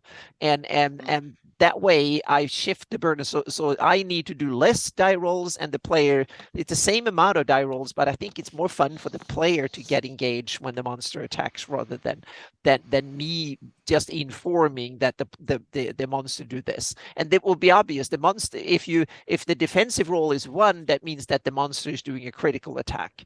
And if you roll 20 on your defense roll, that means that the monster fumbles, basically. So all the stuff is still there. It's just the player handles the rolls, so to speak. And it also opens up for interesting modifications and stuff. You can modify these rolls in cool ways, because the role is in the player's hands, so to speak. So that's something I want to test out and see, because and it's not a big change because the math is the same. So that means that it doesn't shift the math or the probabilities or anything in the game. And I can use the standard 5e stat block because they already had a plus for the monster. So so that will be something I want to try out. Player facing actually works really well. Yep. The reason I don't use it more is because I just like rolling, and I like making some of the rolls. But I do have the players make lots of rolls in the game. And some of them is like, oh, like a critical. I usually hold them for critical situations, like, oh my goodness, you're getting really low on your health. Oh, you got to hit again. How about you roll that damage dice for me? Yeah. And it's like, I don't want to roll the damage. Like, no, I think you should roll it, because if they come, they're rolling 2d6 and they come with box cards. It's like, you got yourself to blame on that one. So, down the line, I want to have the players roll and avoid damage die using their hit die, but I haven't figured out the exact mechanics I want to use, because that way I want to introduce a different mechanics. But that's another. We get into that later on. So interesting. So, Yep. Yeah, I love the way old school 1e2e combat set up. So I'm not going to make any changes myself, right? But some things over the years I've learned. I like rolling all healing. Now, I'm gonna tell you, does anyone know why? They cut down on cheating? No. That's a good point. But I can fudge the die easier right? That was on healing. Okay, come on.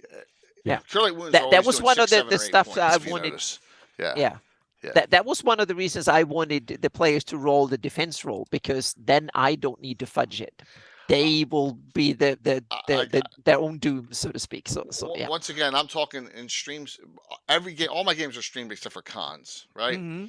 So we're entertaining an audience. Right. Number 2, thief abilities. This happened last night. There are 4 thieves. There are 4 thieves in the group. Some multi-class.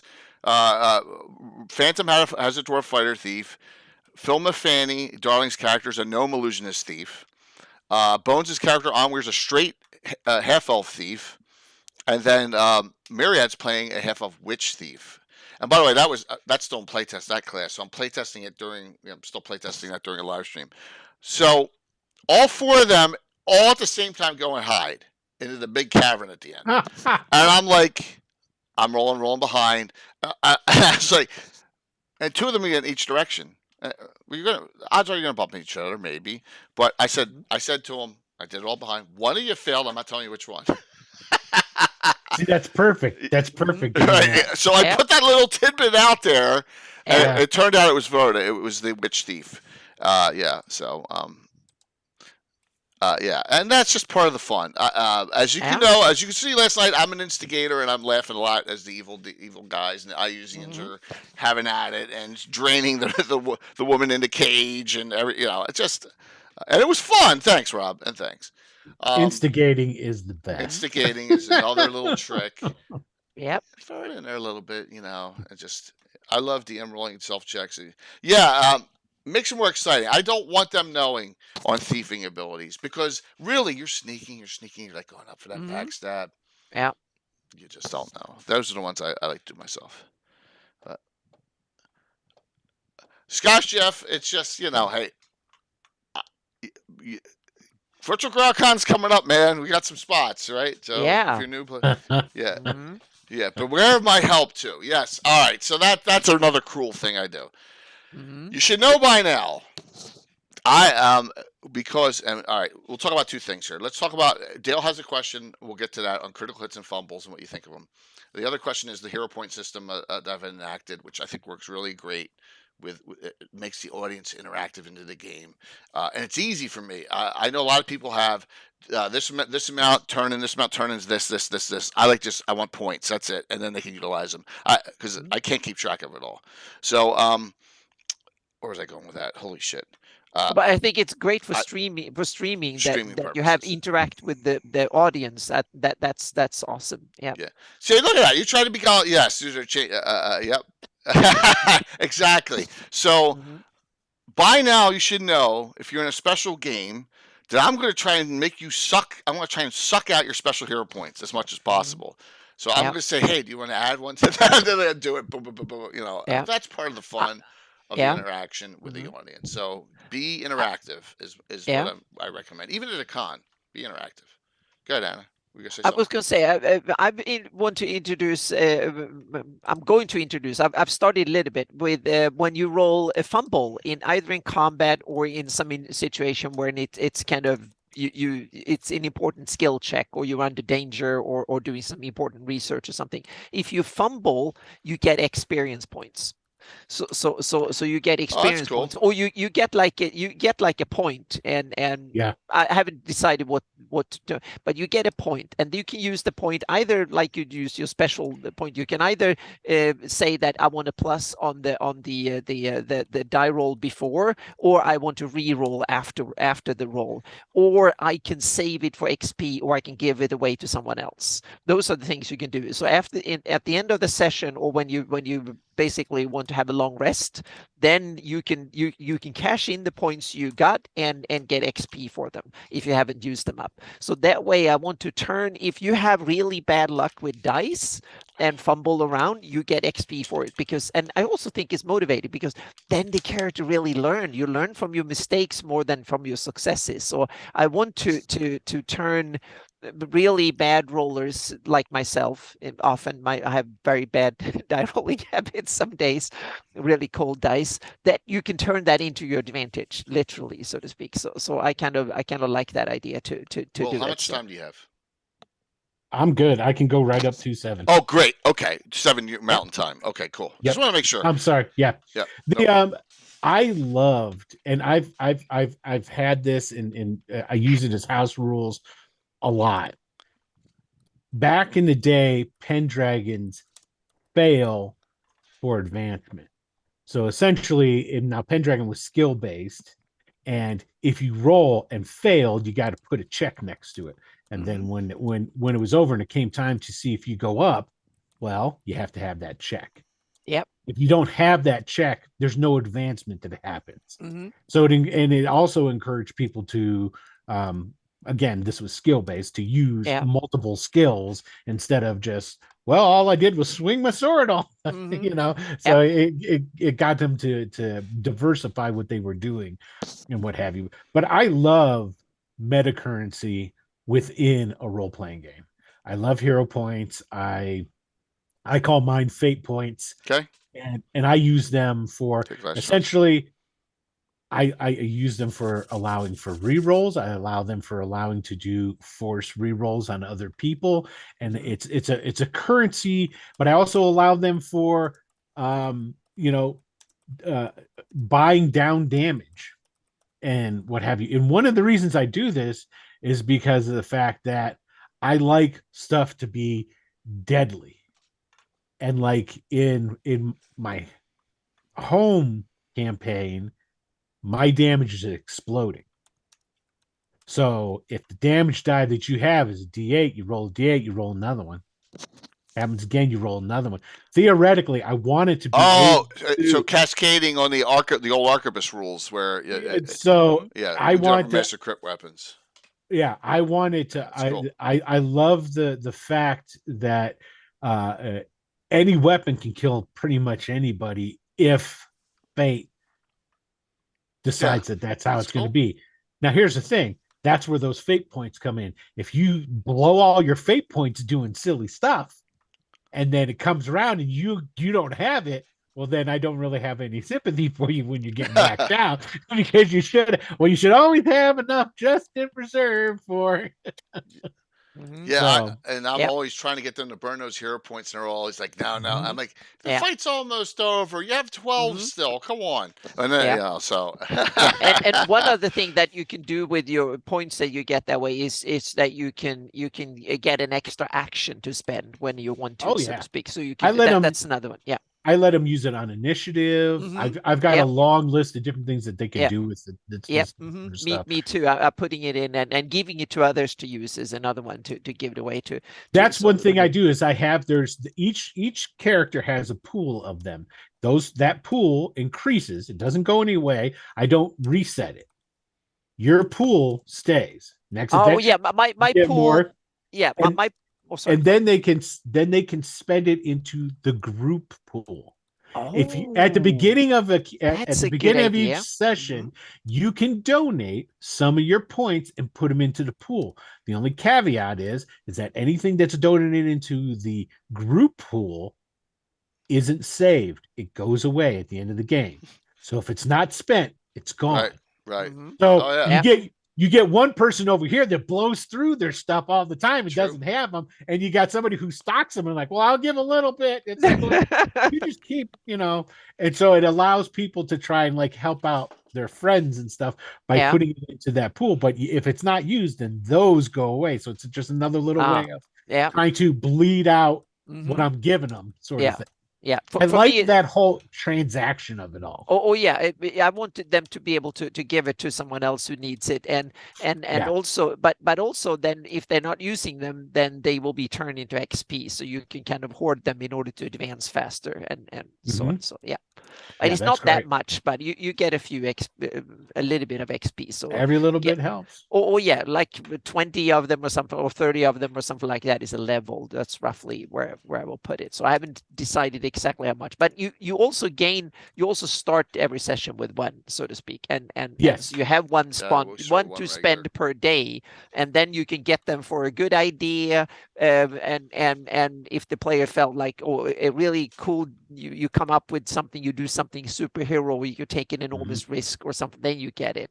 And also if you fumble something, then you get one Exactly. too. Yeah, Yeah. that I think is So, really important. Most points will be gotten, they will gain them from fumbling, so to speak. So Yes. which I think is perfectly appropriate. Yeah. what do you think about critical hits and fumbles and tables like that with catastrophic damage? That was what Dale asked. Yeah, I I love them. well, I kind of love them, but I stay away from them because they are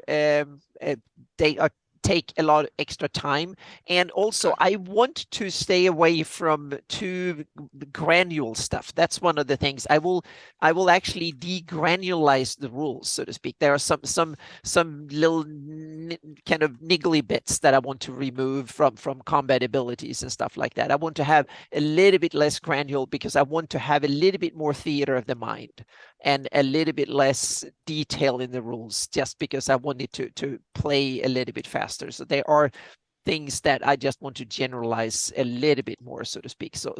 But I've been into it for years. We used various forms of stuff, but I'm also beefing it up though, because I want the game to be grittier, but not in that detail way. So what I do with crits is that you have maximum damage and then you roll, so to speak. So I boosted them up. So you regularly do more damage when you hit, but that also means that the enemy is doing the same thing, because I use very much the same rules, work both ways. So if the players want more oomph and power, that means that the monsters and the NPCs gets the same treatment, so to speak. So that to me is very important with consistency.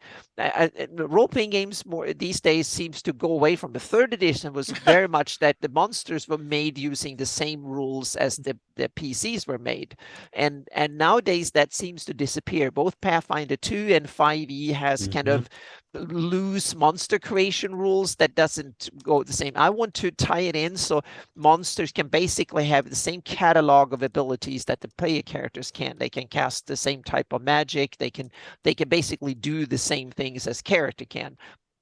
then some because they're bigger in 5. size and stuff, so to speak. So, but I Thanks, want Jeff. to equalize the same physics and the same magic rules and stuff applies to all creatures in the world, whether they're PCs and monsters or NPCs. And there I'm back to 3E more, so to speak. But I want to have less nitty-gritty combat rules because I wanted to play a little bit faster and stuff. So yeah. So, okay. Well, you just like crits. You think that? Oh, do you do just I love damage? crits. Do you do I Yeah. love crits. Do you do graphic ones? No, not Well, talking about I've never- mysterious here's- Tim tables. No, no. Here's the thing. It's like I've never been one for the tables, because of the simple fact that I don't want to have to go and look something up. Yeah. I'm definitely more of a on the spot. What is happening, and will narrate Did you what use happens. crit cards? Pathfinder, they had cards that They were had really cards. cool. No. I basically, if you're shooting an arrow, Yeah. well, I can tell you what happens with arrows. You know, Yep. when it comes to damage, it depends. Say, like, I have a couple of different things that happen. If you fumble, essentially, if you're in melee combat with somebody and you fumble, a lot of times what I'll have is, oh, you fumbled, they get an extra attack on you. Yeah. Swipe. Mm-hmm. But I don't always do that. You fumble, Yeah. it depends what's going on. Yep. Oh, you're fighting them on the cliff side Mhm. and right there, and you Yep. fumbled. Oh, That's your foot slipped. You Mhm. go down to one knee. You almost went over the edge, but Burp, you yeah. didn't. Yeah. You know. Yeah, that's what I do too. I make it simply use the situation, but I'm also want to now introduce rules depending on what type. So there are standard things that you can do for the crit, for instance, with bows, for instance. You can do certain things like shoot through to the neck. If there's an enemy behind, the arrow goes straight through and damage the next one and stuff. So there are a couple of obvious ones, so to speak, depending on the type of weapon you use. Right. And those yeah. I've relied on possible maneuvers that anybody can do at any time. Yeah. And the reason that's one, there's a game out there, Fantasy Age, right? It's pretty popular. Yeah. I read through it. Was kind of, I was for a while there. I got the books and was going. I was like, this is really great. And then it's like, I forget who I watched. I think it wasn't Jenny D. Some online person around the same time when I was getting the books and I was reading them brought something up that I was like, oh, huh. It's like, I don't want the mechanics telling me how my crits go. I was like, that is me. I don't really want that. So I gave away the books. Yep. I have one card. It's one card. Fumble is on 2 pages. But it's also, I think your fumble tables and stuff have become an iconic part of the game. So I think it's really cool, Jay, that they take time because they become such an iconic, cool way with the fumbles and the crit tables. So and that's what I'm saying before. You emphasize the parts that you want and then de-emphasize other parts. Meaning you cut down on travel and a whole bunch of like that. My guys I aren't do big on travel. Exactly that I spend way too much time on, but instead you are much more gritty and granular when it comes to crits, and those are the things that it depends on your play style and what parts of the game you should emphasize on.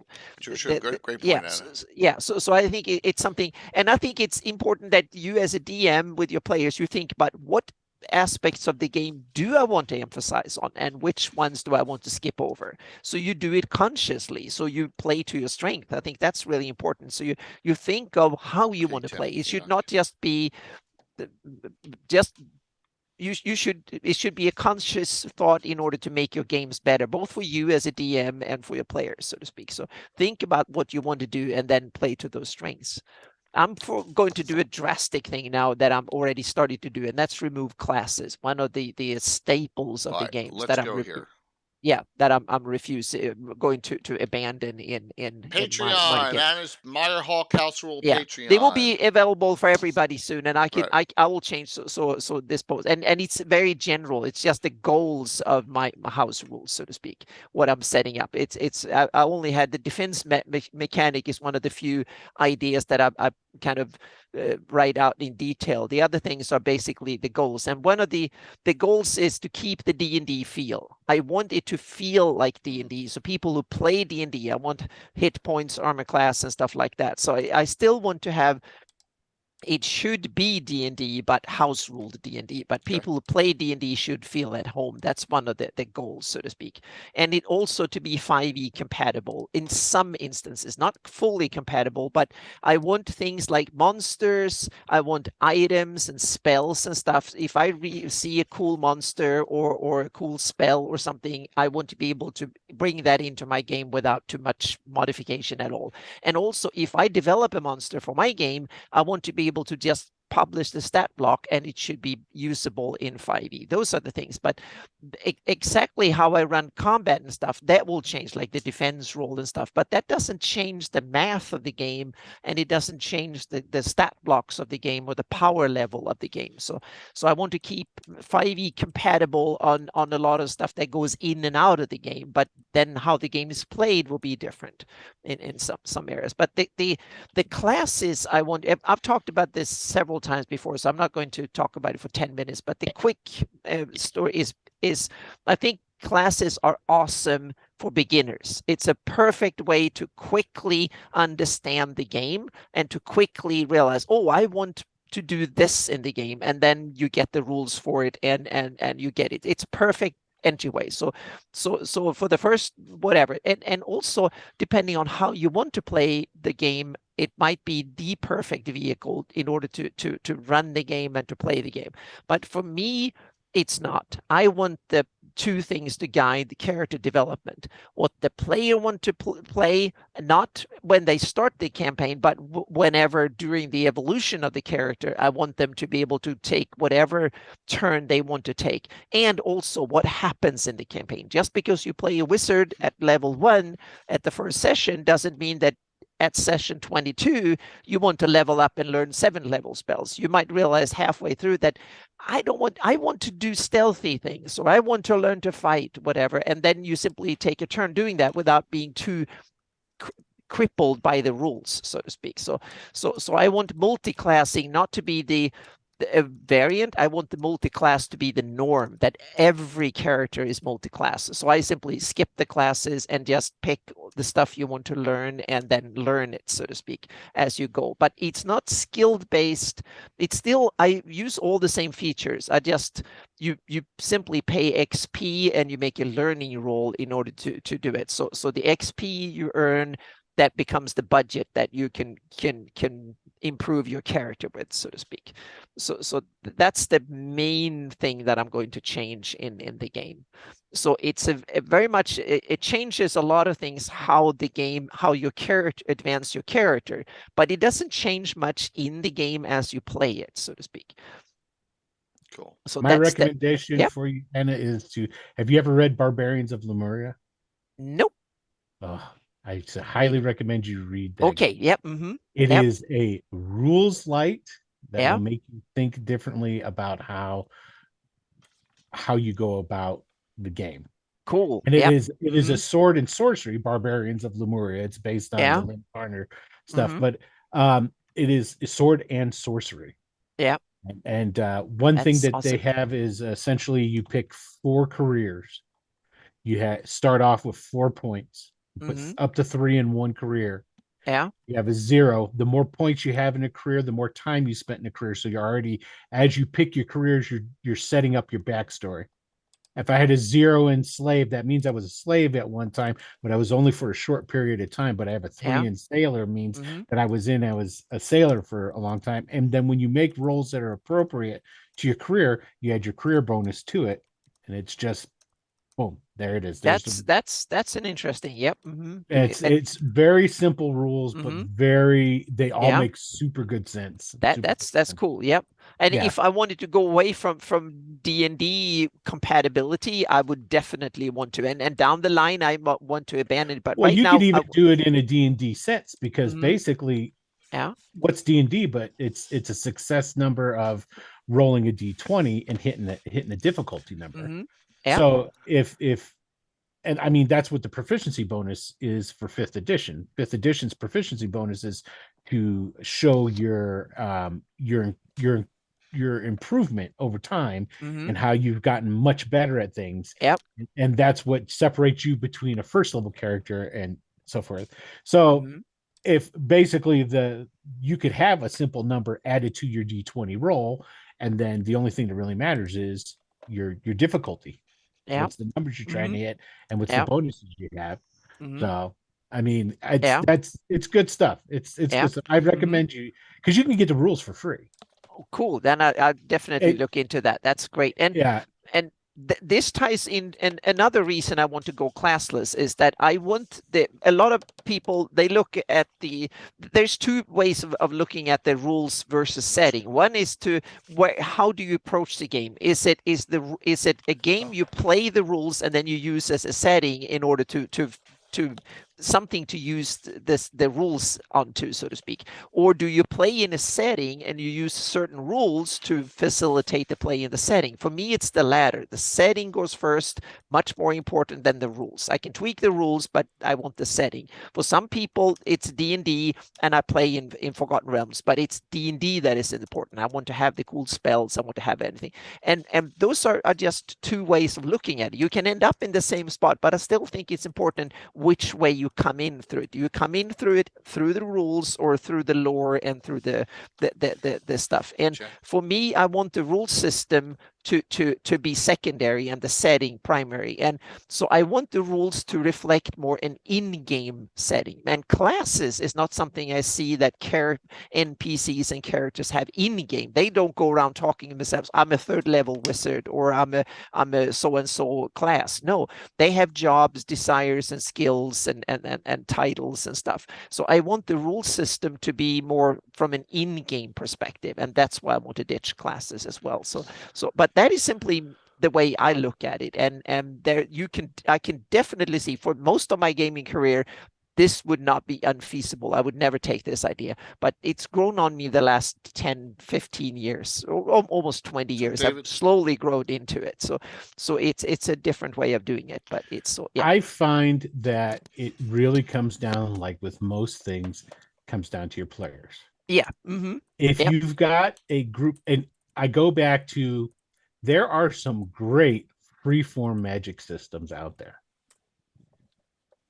Why aren't they more popular? Yep. And the reason freeform magic isn't more popular is because there's a lot more work involved. Yeah, true. Yeah. And basically, if you've got your players like it just black and white, I want to know if I want to go, I go do this. These are my abilities. Fine. This is all I can do. There's a lot of players that need that kind. They want that because they don't want to do that extra work. Yeah. That goes along with it. So it really depends. Yeah. And Janitor Prime has a really good counter argument to what I said that I think is really good. That classes, since they emphasize different parts of the game mechanically, that means that there's, depending on what happens, there are different players get to shine in different areas. Yes. And that I think is really important, especially in the beginning years when you haven't played that long. The more, when you really experience that the player, you can kind of, you can riff off aspects that you never. So for beginners, to take away classes, it's not something I do lightly, and I don't recommend it for most to do, so to speak. And so that it's a great reason to keep classes. And that's why classless systems generally have extensive skill lists. Yes. And ways that you get into those skills and how you develop those skills, because the skills then take up what the class was doing. The class packaged everything. The skill gives you free form, but gives you the framework of the rules with skill use. Yeah. And another aspect with my system is that I want to keep the 5e math and the power levels, which means that technically someone can play someone with classes. And you could basically, and that's the way I want to weigh things. So you can build the standard classes should work. That's the way I keep track of it. So I use the standard classes, meaning if I pick the same, all the same abilities and things that you can do as a first level rogue, it should match my systems. I should be able to build the 4 standard classes, and that's how I actually have level checked it, so to speak. And then I have some other ideas that I'm going to screw that up to, but that's something for a little bit later on in the discussion. That's the thing. Yeah. You get a good idea, and then it screws up all the work you did before. It's like, okay, now I got to redo all that. And then when you redo it all, then it's all like, oh, but what about this idea? Yeah. And that ties into power curve, because that is something when I'm doing my house rules. But before we get into that, let me just say one thing. When I do my house rules, the difference is that this is not a rule system I'm going to publish that going to be for general consumption. Because if you do a full rule system in order to publish it, that means that it should be usable by a broad range of people. It needs to for different play styles and stuff. And that puts a lot of more, you need to put way more thoughts into it. Meaning if Jay would have taken his house rules and make them generally available, there will be a lot of criticism here and there because they are. It's quirky. Some of them are. Yeah. I'm going to do a Casey plug. Yeah. You want a lot of my rules? They're in here. Exactly. There you go. But the cool thing with house rules is that they are developed to work in, meaning Jay's rules works perfectly for his games. And that's a bit what I want to do too. But I want to publish the rules for my patrons and on my website so people can cherry pick. They can say, oh, I like this idea. And maybe you say, oh, I like the defensive rules, but classless. No, I don't like that one bit, so to speak. So I'm not going to use that, or vice versa, or whatever. The whole point of the conversation, Anna, is this. Exactly. Cherry pick what you want. Real quick. So Norker brought me up on something, and I'm willing to always try other systems and put it in. Because Chariot Racing sounds cool, right? So he got RuneQuest, Monster Coliseum. I found it online. So the Chariot Racing's here. I already do arena combat and jousting. I'm going to stick with the chainmail rules or whatever. But I'm going to check out the Chariot Racing in here. So thanks, Norker, for Jay. Did you ever play Circus Maximus? No. Circus Maximus. I forget who that was from, but it's got extensive chariot rules. Cool. Yeah, I don't know if how hard it would be to dig it up. Like it, I'll check that out. If I go there, Bill, the Master Crafter, will shoot me because we'll have to have I only have one really nice chariot. We'd have to do 5 more. Yeah, and that would be the end of me because those. Yes, another project for Bill. Isn't that great? Quirks and tricks to reduce power creep at high level. Kill a PCs while at low level. David. No, but that is a great point. Yeah, but it's a great point. Power curve. It is an important point when you house rule things. Meaning, and that's the thing. Meaning, how well a lot of complain against D&D in various editions is that you have a sweet spot, so to speak. That some early editions, then they were not really fun until you were 5th level. Meaning, if you were a wizard before you can cast 3rd level spells, you were kind of almost useless in most scenarios. So that was kind of and then you became really overpowerful at high levels. And if you take in 3rd edition, the game basically became unplayable after 15 level, or even after like 12th or something like that. The combat took hours, or at least half an hour, just one round of combat, because there were so many die rolls and effects and stuff. So it became so those are things that the power, meaning the sweet spot, that's something I want to address in my house rules so I want to broaden the sweet spot, so to speak. I want to boost them at lower level and rein them in longer before the end, so to speak. That's why you see a lot of games that do the level cap at like 10, 12. Yeah. Especially ones that are trying to emulate like OD&D when it first came out. Yeah. They cap those levels there. We don't cap, Will, but we they go off and they're super powerful and they're dignitaries or that's how the game kind of evolves. And once in a blue moon, I'll run something for 14, 15, 16th level characters in 1E, 2E. I usually don't run that every day because it's just that's insane. So, but it also depends on your play style. Meaning, if you run more scripted games and adventure paths and convention games and stuff, then you have more of a controlled environment. So power curve becomes much more manageable. You can easily create adventures and cool stories and stuff that are tied to the levels the characters are currently at. And that means that that's basically how the game was intended to be played, I think. And that way you can create adventures that are perfectly suited for the party, makes it maximum fun. But if you run like I do sandboxy games, then power curve becomes much more of a problem, because Death Knights need to be somewhere even when the players are first level or whatever. So I've told that story so many times, so you heard it over and over again. But meaning my Death Knights and dragons and demons and stuff need to have vacation somewhere, and the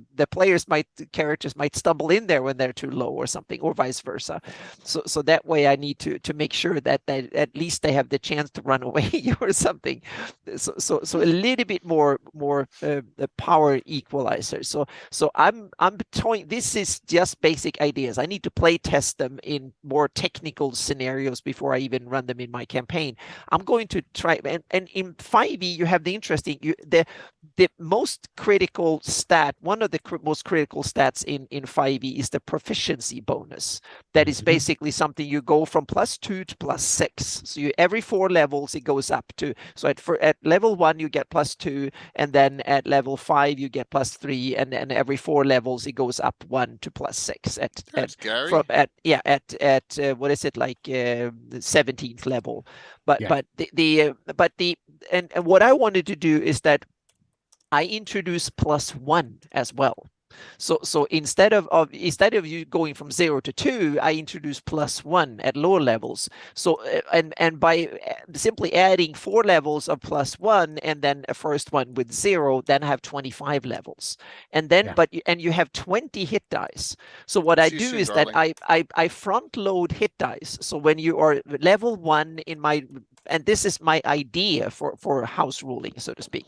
So my idea is that at first level you have 0 proficiency bonus and you have 1 hit die. So what you get is 1 hit die, and that means that I front load hit points, and humans will get 8 hit points to start with, plus a d6 or more hit dice if that's what you spend your XP on boosting your hit dice, so to speak. So you get way more hit points, but you only get 20 hit dice. So so you basically get all your hit dice at level 20, and then you have 5 more levels until your proficiency bonus in the top, so to speak. So I front load your much more hit points when you're low level, but you are not any better at a lot of this stuff. So you low skilled but high, but you have more stamina. You can stay in the fight longer and stuff. So that way I hope that I will test it out. So I need to, but that's my basic idea, is to sweeten it by simply increase more granular. Instead of having a long 0 level play, I will have low level play extended, so to speak, with more hit points. That's my idea, to go in that direction. I don't know if it's a good idea yet because I haven't tested it, but it's my idea. Yeah, always been. Yeah. What evil's Eric Martin up to, Gary? We're gonna have to find out shortly. This is in the announcements. This one is not 100% official yet, but yes, we got something coming up. Oh, wait till you see the stuff I'm going to announce. Exciting. Yay. Yay. Yeah. Oh, Bill's. Bill wasn't too happy about me talking about chariot racing. I was joking. I'm not going to make Bill start making a whole bunch of chariots now at this point. Not in 2020, not in 2023, but maybe in 2024. Oh, you never know. Because you got to be able to buy a chariot nowadays. Yeah, velodrome. Right? What's that thing called? In the Roman Hippodrome. Hippodrome. Hippodrome. We need a hippodrome in Alpha-Domira now too. See, we have an arena. Yes, so that other guy can yell at us. What do you have those in there? You have. It's like the village, Olympic village of Greyhawk, or aired when you're done with this. They have all sorts of sporting arenas and stuff. So more than it's the sports mecca of the game, of the setting. It's very cool. All right, so I know we got a little time left here. Let's go. Something that each of us thinks we do that's really cool that the audience can benefit from. What do you think? Oh man, hold on. Let me check my notes. something that I do that I think's really cool. That's awesome there, Troy. That the players like. Well, that the community may say, hey, that's a cool idea. Oh, let's Something see. else. Yeah. Tag Anna. Hold on, I'm gonna take a look. All right. Well, here, I'll do mine. How's that sound? Yeah. I love weapon variety. All right. So there's plenty of articles out there that have different styles of weaponry. And so I had came up with this. This is a swordless chart of all the stuff that we've pre-approved in the game. So you go, what the hell's a Falx? A Dacian Falx doing in D&D? Who cares? It's a fantasy setting. Or the Sayax, the Viking Sayax. They're all in here, and I tend to give them very special or very unique abilities. Dwarven Claymore is a cool one. You know, two-handed sword is there, but the saddle sword's even bigger. The Elven Thin Blade. So this is something. I just like the weapon variety. I also like epées and rapiers for those that are like dexterous fighters to make different fighting styles. So just something. I love the Falcons are cool. Yep. So there you go. There's Bob World Builder is working on, this is for 5th edition. He's working on all of the weapon not types, but like slash, puncturing, all that, they weapon types and things that they do, and trying to give different special things for each classification on, say, like on crits and different stuff, like with sort of like criticals, but weapon specific. And I think that's a great idea. Yeah, like it's weapon breaking bones with blunt objects. Or, you know, internal bleeding with a piercing weapon, something like that. I think that's great stuff. I like that a lot. Yeah, so it adds a level of crunch, but it's real cool. Yeah, and that's another one, Michael, that we switched out. Like some rules in the original 1E2E I didn't like. Crossbows drove me crazy. Okay. Crossbow, you shoot, it does die 6, but you can shoot a short bow or long bow twice and it does die 6 each of them. We made light crossbows die 8. We made heavy crossbows die 10. I think it's a little more realistic.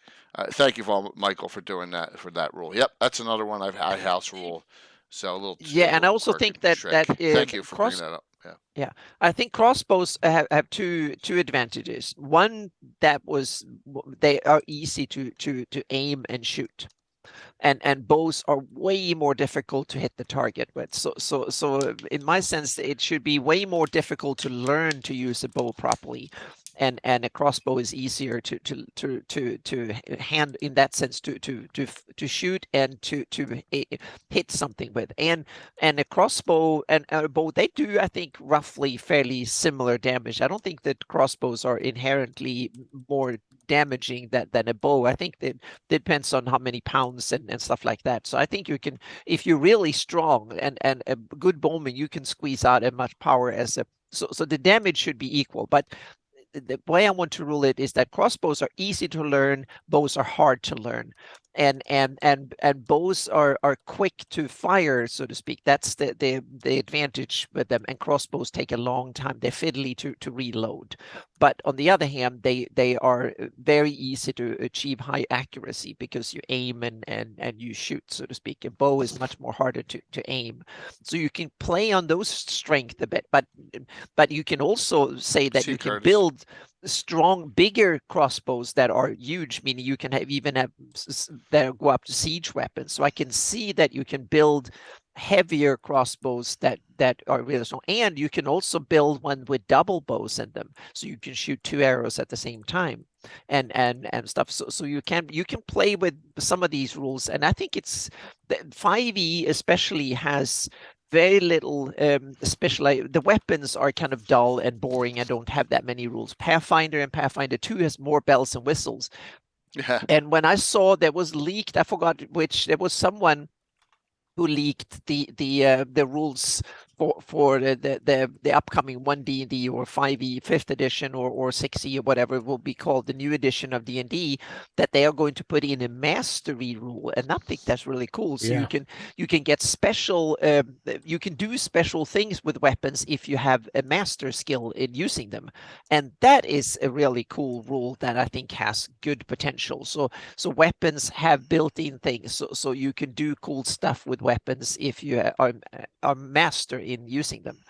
And that I think is a rule that has a good potential, because that way you can make it simple for people in the beginning and and get into it. And if they really want to dig in deeper, they can learn cool stuff with the weapon. So yeah, that would be. I'm pretty sure from what I heard, it's fighter specific.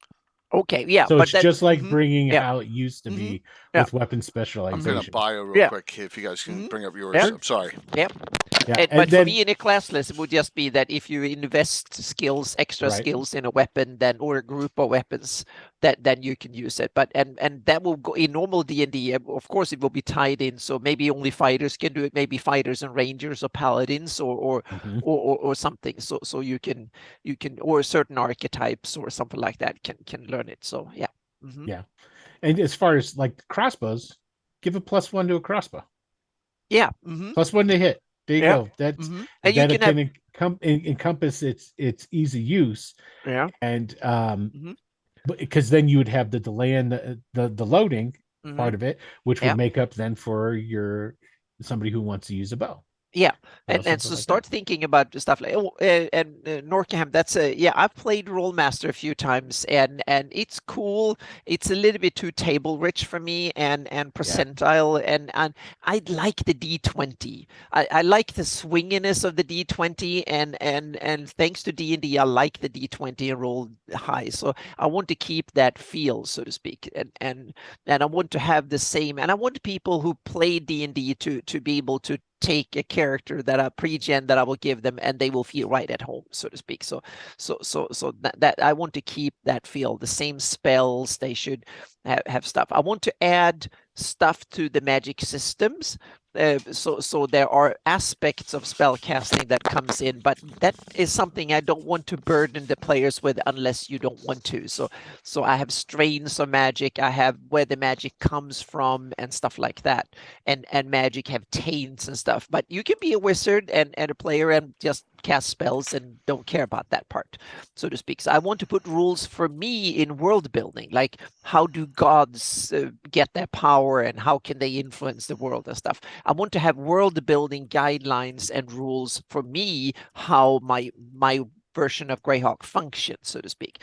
That doesn't affect play directly. It's not rules that would add die rolls and crunch at the table, but it will set the stage for me to figure out, okay, this god or this demon wants to go in and do X. That means that, okay, now he has to do certain things in order to, or this would limit him and stuff like that. So it's putting constraints and makes it easier for me to world build, or more difficult, so to speak. So those kind of rules, I want to have like a layer of rules and regulations for me building my campaign that I want to use to have the physics and how magic works and planar travel and stuff like that. It needs to function in certain ways that the players can then figure out, and as they go higher, and when you're a really high accomplished wizard and you know all about spell casting, you can figure this out, and meaning, if I do this, that means that the enemy can't cast certain spells in this area and stuff like that, or I can go there in order to boost my magic or something like that. So yeah. All cool input out there, everyone, and we really appreciate it. Yeah, So, it's awesome. Yeah, absolutely. So as we wind down this, go ahead. And Norkin, I wrote a little bit on that is on my blog. You can find on my website the first kind of outline on my divine rules, and I'm going I've refined them and revised them. So there's a second version coming, and there's two types of gods: ascending gods that are basically creatures who ascend into godhood, and then I have emerging gods, and that is something, if enough people worship the sun or a mountain or whatever, that becomes, it gets divine powers eventually, so to speak. So I want to have rules for both of these types of deities and what they can do and their limitations and stuff. So and that's something I want the players to figure these rules out after a while. And meaning, if you have knowledge religion, you know this kind of basic how it works, meaning, and there should be rules for how do you kill a god, or what do you do, so to speak. But really powerful gods are almost impossible to kill, and the ones that are really, really powerful, they are so powerful they can hide in people's minds. So if you're aware of it, that means that you have to kill yourself too in order to kill it. So stuff like that. So things that makes, and I want these rules to add to the mystery and not only explain it, but to make it more convoluted in interesting ways. So meaning, if they make an artifact, what does it entail to actually make an artifact, and what powers can an artifact have, and how the heck do you destroy it, so to speak, once you have it, and it's stuff that they're basically for me and my world building, but they will affect the game over time, so to speak. Okay, that's exactly how I do it in my like Tales of a Savage World, when I did it there, and in my homebrew world, which is not where I do my D&D. In Ura, it's the exact same way. Spirits, pretty much everything has a spirit, and if that spirit is connected to enough belief, it gets bigger. Like the spirit of a mountain is pretty potent in this region, but the spirit of the horse that is global, it's much more powerful because it has a global influence from everybody believing in it, and that sort of thing. And that's where I have like demigods and hero gods and whatnot. These are people who have risen to some sort of level of meaning Dragotha. She by being feared enough, she gains powers that way. So she needs to go out and scare enough people from time to time in order to, and Nerul and Incabulus and gods like, they don't have lots of worshippers. They just want to go out and spread terror to everybody scared of them. That way they stay in power, so to speak. Right. You get a bunch of bards to go sing about you all over the place. Yep. So I know, Will, we got you for a few more minutes there. So what do you want to say in closing, and then I will provide you with a winner. But I imagine it will be off by that time. So And what else do you have? What do you have going on? We'll do some shout outs for you too. Okay. As far as in closing, thanks for having me on. This is great, man. Thank you. It was awesome. Yep. Chewing the fat. It's always a fun time for sure. As far as what's going on, I got some grief for when I did it, but I closed down the web page, the Greyhawk Companion. That was back during the OGL stuff and whatnot. So before Wizards threw stuff on Creative Commons, I just shut down the website. But then I opened up the Patreon. I opened up the Patreon basically and started migrating that material over there, and then having new material that goes up basically the Patreon old material is free for everybody, so if you go there you can have it. New material goes to patrons and then eventually drops into everybody. Feel free to link it in chat to the public too, please. I don't have it as a shout out. Sure. And basically what I've been doing there, and the reason I went over to Patreon to do that was because, and there it is right there. Awesome. It says the Greymore Project, and the reason for that, we figure out why. It's this Greyhawk Project here right in the middle. It's Greyhawk Project is when you go there, it's going to say the Greyhawk Project, but the link to it is the Greymore Project. And the reason for that is because I'm still producing stuff like Ravensrook. I've got Echoes of a Dark Past, which takes place over in the Bosswood. And it's I decided what I'm doing is I have a world called Greymore. And in that world, I'm starting to have, like, there is the kingdom of Decca, You see where this is going, right? Yes. So basically, so 10. exactly. So this is what the Graymore project was. Cool. So, and this way I can produce and do different things. And then the reason it's on Patreon is so that I can take Patreon funds and put it towards those projects. Some stuff will always be Patreon specific, like Echoes of a Dark Past. There is a playtest version of that adventure on the Patreon. And the only way you get that is if you are a patron. There You go. can't just visit there and get it. It's one of the exclusive things. Yeah, highly recommend it. Awesome stuff. All Fair the enough. clerics and stuff. Oh, I'm Yeah, the I'm 5e going stuff's great. going to steal those and use Thank them you. in my campaign and Oh. yeah, Now, fantastic. a lot of the stuff that is on there is 5th edition, and one of the reasons why there's a lot of 5th edition stuff on there is because there isn't a lot of 5th edition stuff. That's the reason. But Yep. there are other things on there. All of the projects that I do as far as supplements and adventures, they're statted out too. Statted for 5th, and they're statted for Old School Essentials, which is cool. that's 1st edition. AD&D. So there you go. Everything is in those two. Reason I picked those two because it's just one, those are the ones I like. Two seems to be the most the ones that most people use. Yeah. And 3, they're way hell easier than trying to do 3rd. I got a couple of dragon stat blocks up there because I redid the brown dragon from Len Lakofka's Brown Dragon from his Dragon Magazine article, which is different from later versions. Right. So then I took it and I did AD&D 3rd edition. I didn't do 4th. I did 5th edition on it, and I did 2 dragons like that. And I was like, I'm not doing 3rd edition stat blocks. It's so tough. There's so much work involved. And I was like, So old school and 5th. Yeah, old school essentials and 5th edition stat blocks on stuff. That's funny, Norker. Yeah, and then the other thing is I do have out, and it is the physical editions are back. We got it fixed. So of the Raven's Rook setting, aka inspired by Rook Roost from the Bandit Kingdoms. So that is available again. And I should probably send you some more copies of that, Jay. Please. So that you can give away. Please do. And like I said, the Echoes is going on right now. It's in a final layout because I've changed some things around as far as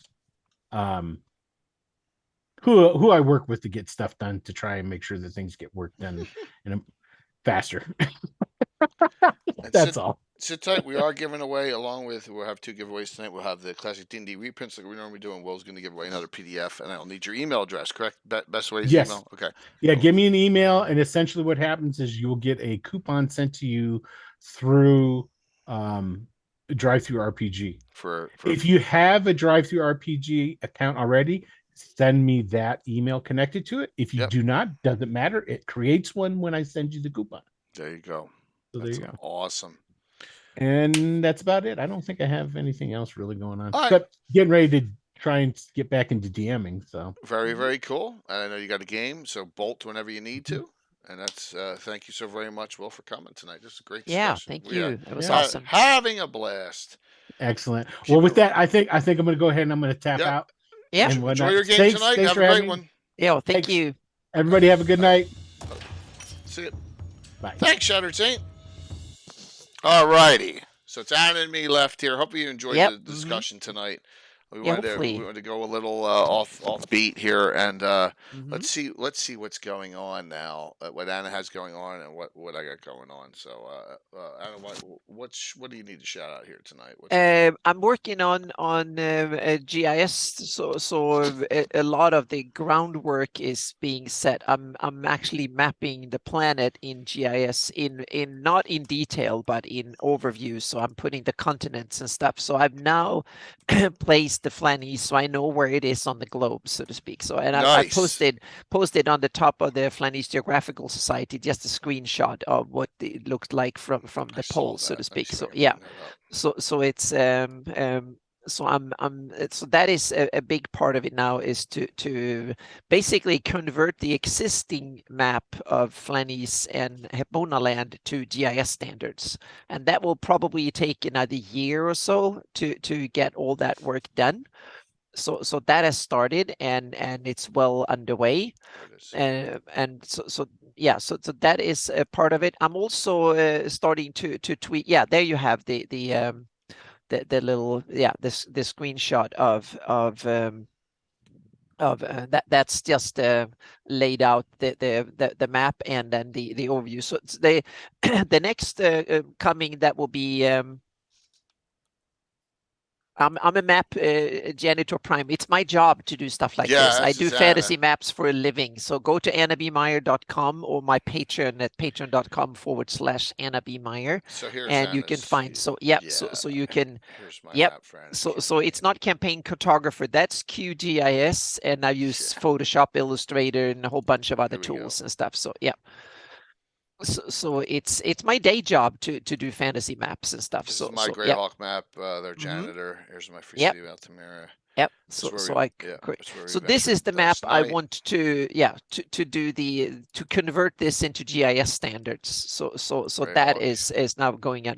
And one of the next thing that will come out on my Patreon blog and then to my website is the first look at the second generation of Earth. So that will be. I presented some of that at GaryCon. So I'm writing up the blog in blog post form. So it's an early preview at the Earth 2.0. And I saw Roger E. Moore. He got really really into it, and he said, "Oh, tell Syria and stuff." So that's fun. So it's coming. So yeah. Dystopian modern maps. That's really cool. That's awesome, Janitor Prime. So I wish you all the best in getting into it. And mapping for role-playing games is a lot of fun. So to doing Thanks, it. So bud. yeah. So that is coming out in a day or two. I'm also working on getting a couple of fonts ready. So I will have special fonts for my use for my GIS-based maps, so you can actually use the same fonts. So I'm tweaking some free fonts, and I'm tweaking them so they will be usable in my GIS mapping and stuff. So that's another little side project that comes with this. And the other one is to make the symbols usable in using GIS as well. So that's underway as a parallel project. And then I'm mapping both Altamira and Shieldlands for my campaign too. So it's a lot of things I'm jumping in between here. So I usually work like a day or half a day on each of them and rotate around. What's so, GIS, Rockfog? The GIS is Geographical Information Systems, and it's basically a standard for how real-world maps are done. So it's a set of standards that you have different tools, data standards, and stuff like that. So by mapping Greyhawk using those standards that we use for real world cartography means that I can use all the real cool tools, and I can map the real world and visualize the world in 3D. And it also means that you can publish maps in different formats for print, for digital use, PDFs, etc., and import them into game engines and put the data on the website, so you can download and make different maps for different scales. There's a whole ton of possibilities that comes with this. You can restyle maps. So you can have maps that looks very different using the same data and stuff like that. So yeah. Yeah, I have a gnome in my machine. Yep. Yeah. Thank you. Yep. So that's what's Anna, going we on. have to set a fancy mapping show with Alyssa. We got to figure Yes, that out. exactly. So. I have some ideas for it, and also Ed wanted to do another show of Forgotten Realms. So we have to ask him when he wants to available for doing it. We'll see. Exactly. I was going to say for this yeah. month. So So it will not happen this month. So yeah. Let's show you what's going on. Are you ready for this? Oh, Zytech, thanks. That should probably hype us up for the second time. Thank you so very much. Good to see you. All right. So Wednesday night. Wednesday night is Legends and Lore. This is our mic topic as we go with Mm-hmm. favorite religions of Greyhawk campaigns. This should be Yep. interesting. Yeah, Anna has one.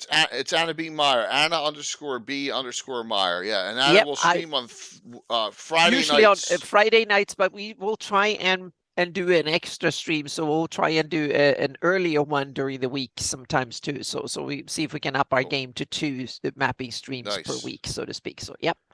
So we're gonna talk about a lot of different things in this one. It's gonna be a very open topic, and the topic's religions because we may go beyond some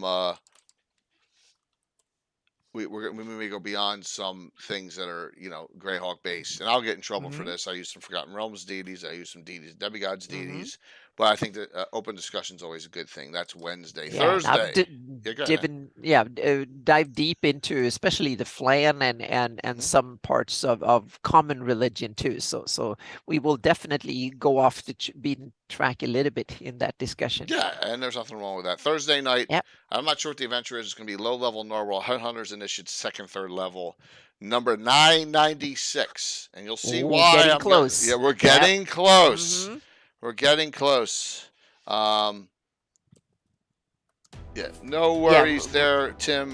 Will was on the whole time. We're good. Yeah, So thank and you. Greyhawk is a religion. Yeah, In a way, is. we can't be, unfortunately. All right, Yep. so let's talk about all the stuff that's going to go on. Next week, we're going to continue the Dungeon Magazine adventure discussion, which we stopped with Eric Mona. And this is part 11, so it'll start at dungeon number 125. The writer of this part of Age of Worms I'm inviting on, odds of that person coming on are about 10%, because that person works for WotC. Now we'll see, but I'm making that invitation. But we'll go over a couple of dungeons like we did in the past, because that is going to be the next Gabbin, and then after that, all hell will break loose starting. Uh-oh. So on the 22nd, Rob Kuntz returns the morning of Saturday, April 22nd. The Adventures of Sir Robolar. Okay, so we're gonna get down, and Rob Kuntz is gonna tell us all about Robolar's early career, later career, his thoughts on his character. Yes, from his home in Corsica, we will have Rob Kuntz back on, returning on Saturday, April 22nd. That's a Saturday morning Gabbin. Sunday night's Gabbin is 2/3 set, and so 2/3 is good enough for me because I'm still missing one of the guests. Saturday night's Gabbin, we return the Wizards 3 returns. So we got Ed Greenwood, Jim Ward, and Jeff Grubb. 2 of the 3 have already confirmed, and I think the third will confirm shortly. All together again, and we'll go over topics on that. So we're going to talk spellcasters and stuff, and I'll have some questions for all 3 of these were at Gary Con. All 3 of these gentlemen were there. So that's Return of the Wizards 3. That's number 245. So yep. And the Wizards 3 was from Dungeon Magazine, if you remember. Dragon Magazine that Ed Greenwood had done, where you have a wizard from each realm. So, kind of a cool thing. I forget what else I have. What else do I have? All right.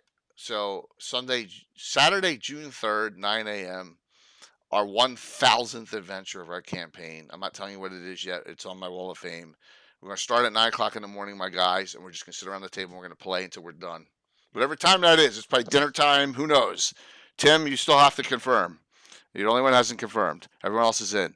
Wow. Yes, Saturday, June 3rd, our 1,000th adventure. So, yep. Wow, that is awesome. Yes. So there you go.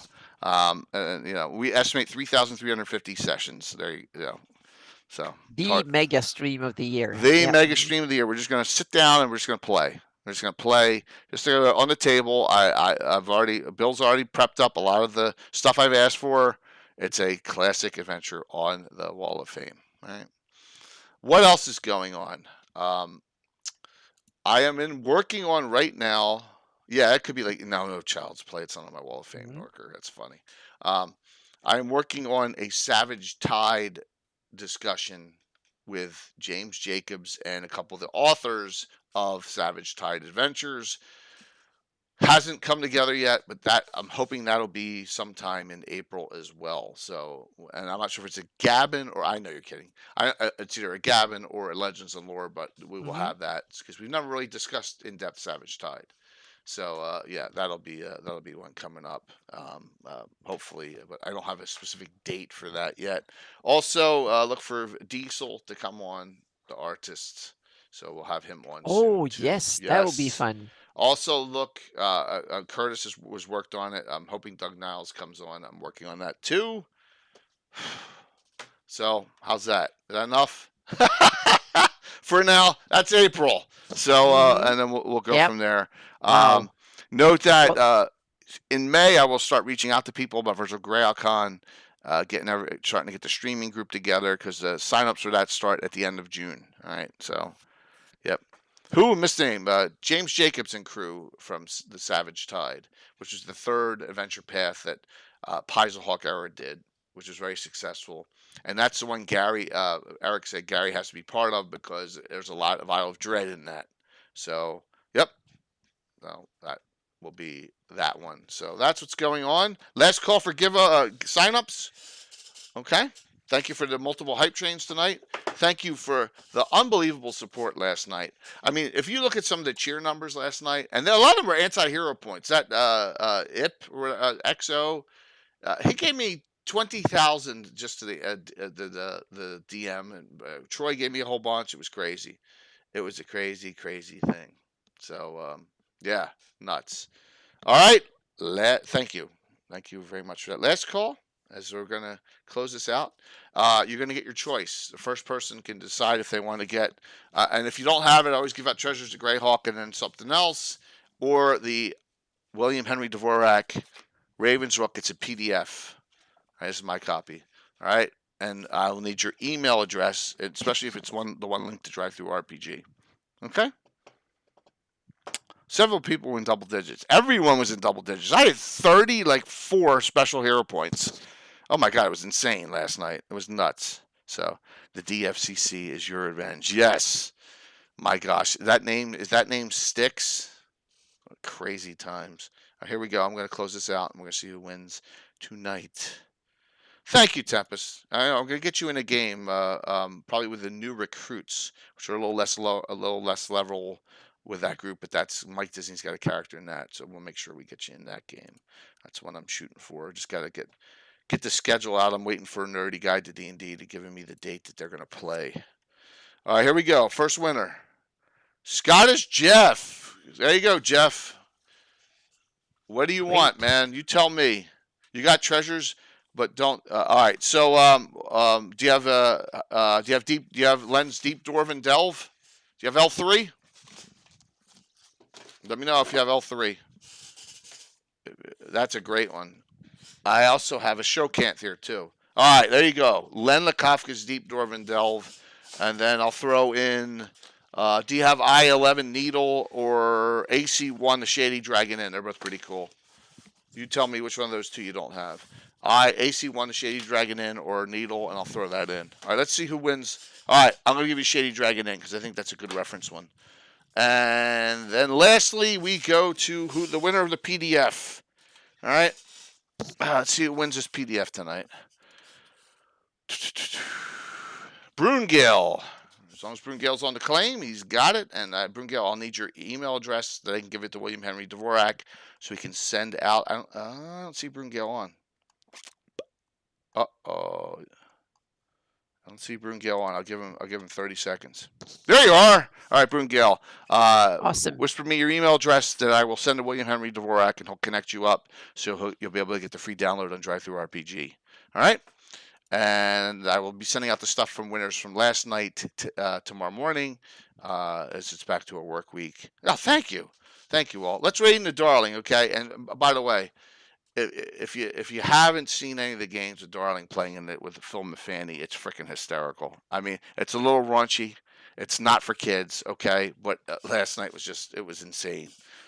Thank you all. We'll see you Wednesday, Thursday, Sunday next week. So I got a light week next week, but the week after it's going to be crazy. All right, so just a 3-stream week.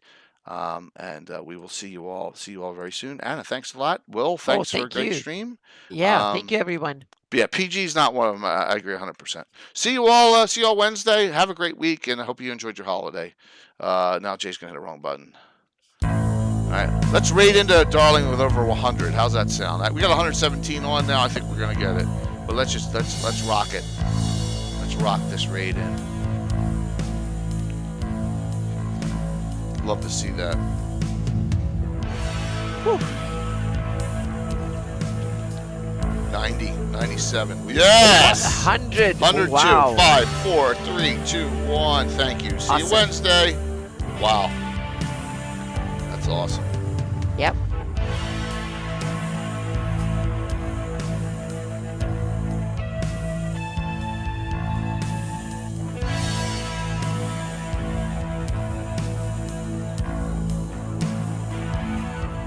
Very cool.